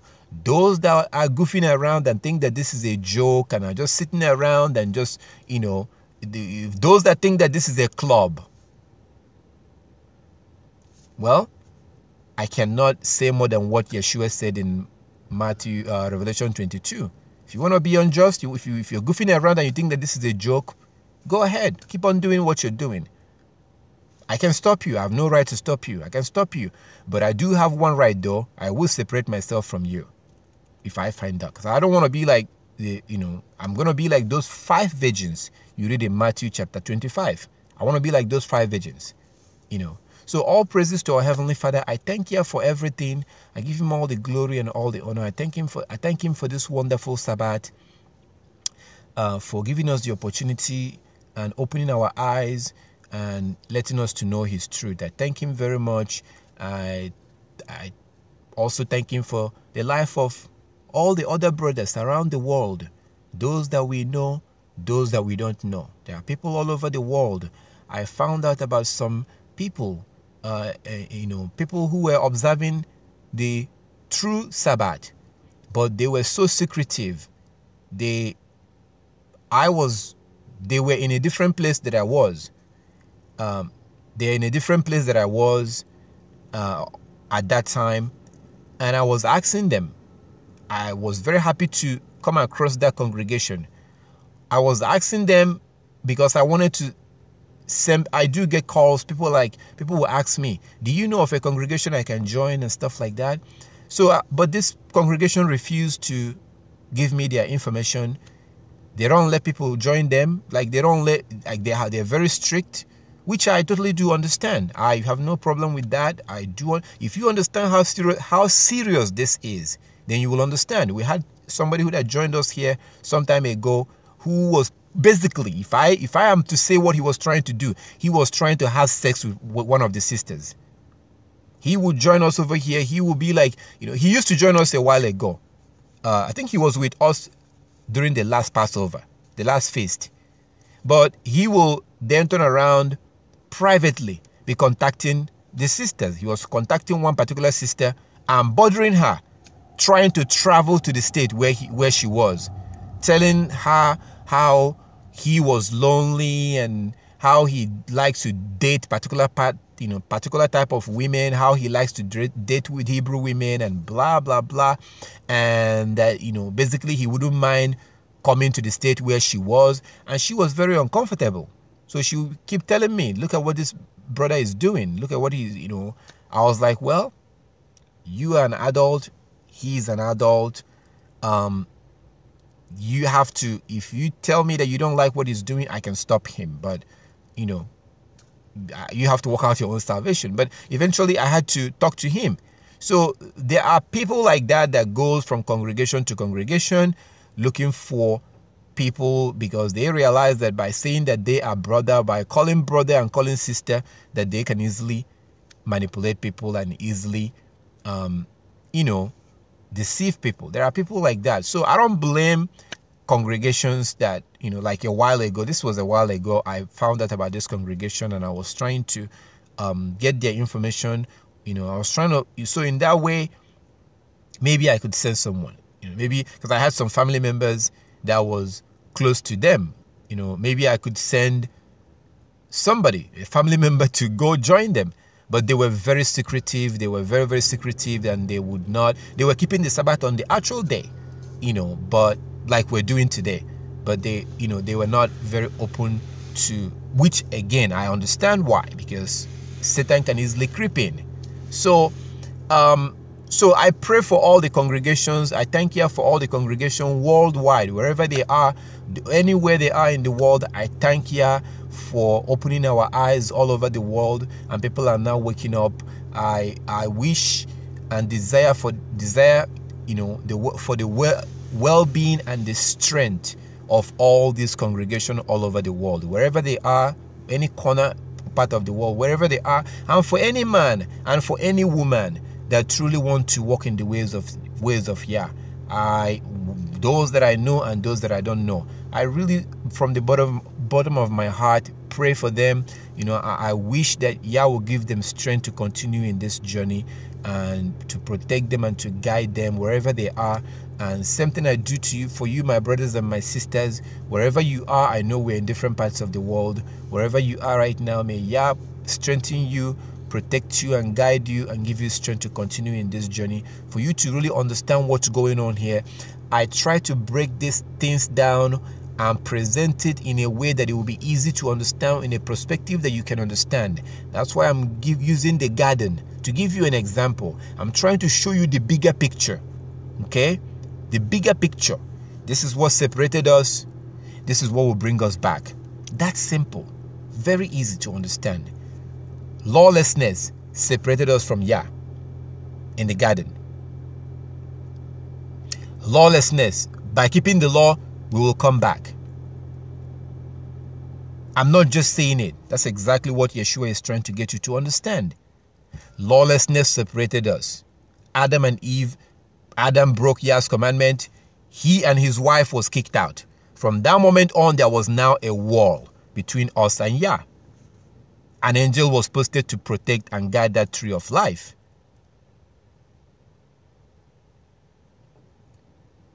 As you can see in Isaiah 59, Yah decided to send someone after that separation. Yah sent someone. He tells you in Deuteronomy chapter 18, verse 18 and verse 19, that he will send someone, and that we must listen to what that person said. Yeshua was that person. Yeshua was the one that Yah sent. As you can see in many places, Isaiah 53, Isaiah 59, many places.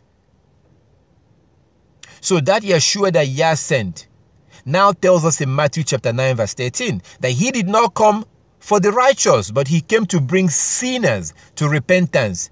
1 John 3:4. Someone that breaks Yah's law is a sinner. Breaking Yah's law is sin.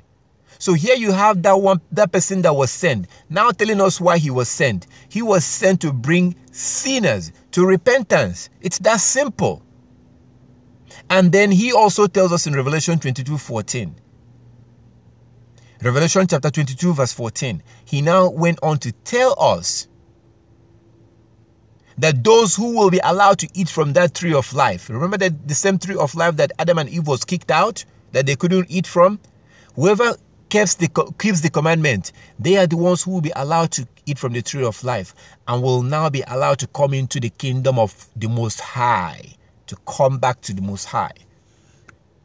The rest will not be allowed to come close to him.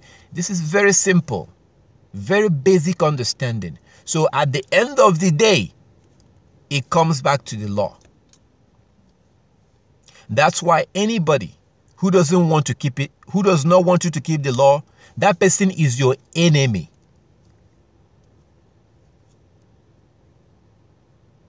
That person is your enemy.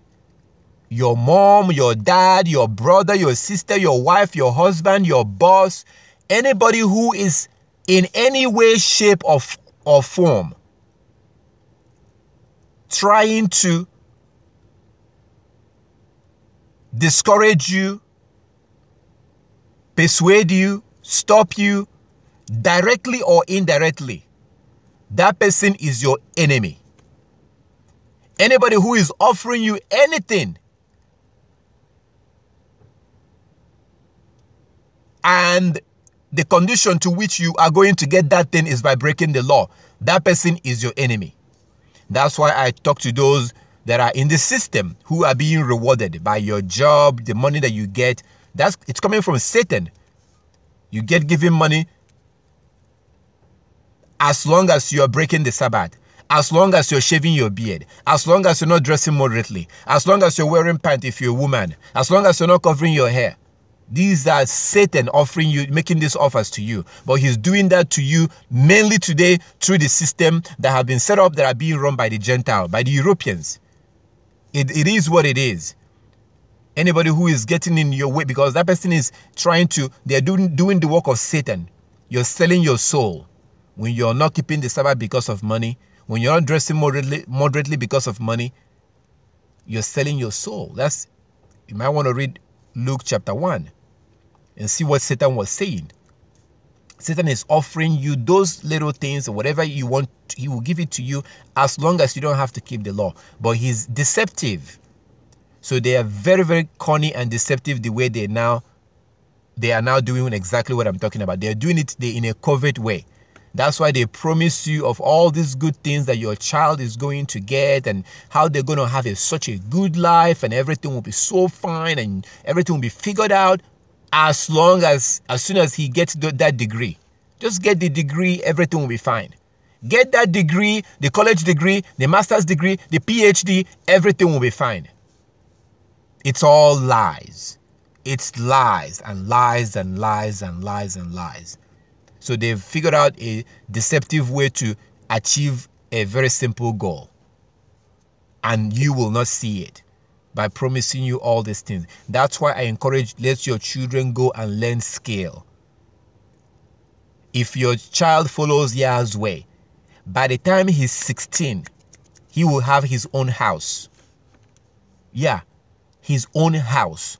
That house that you have worked all your life to get a house. Your son, by the time he's 15, 16 years old, he will have his own house.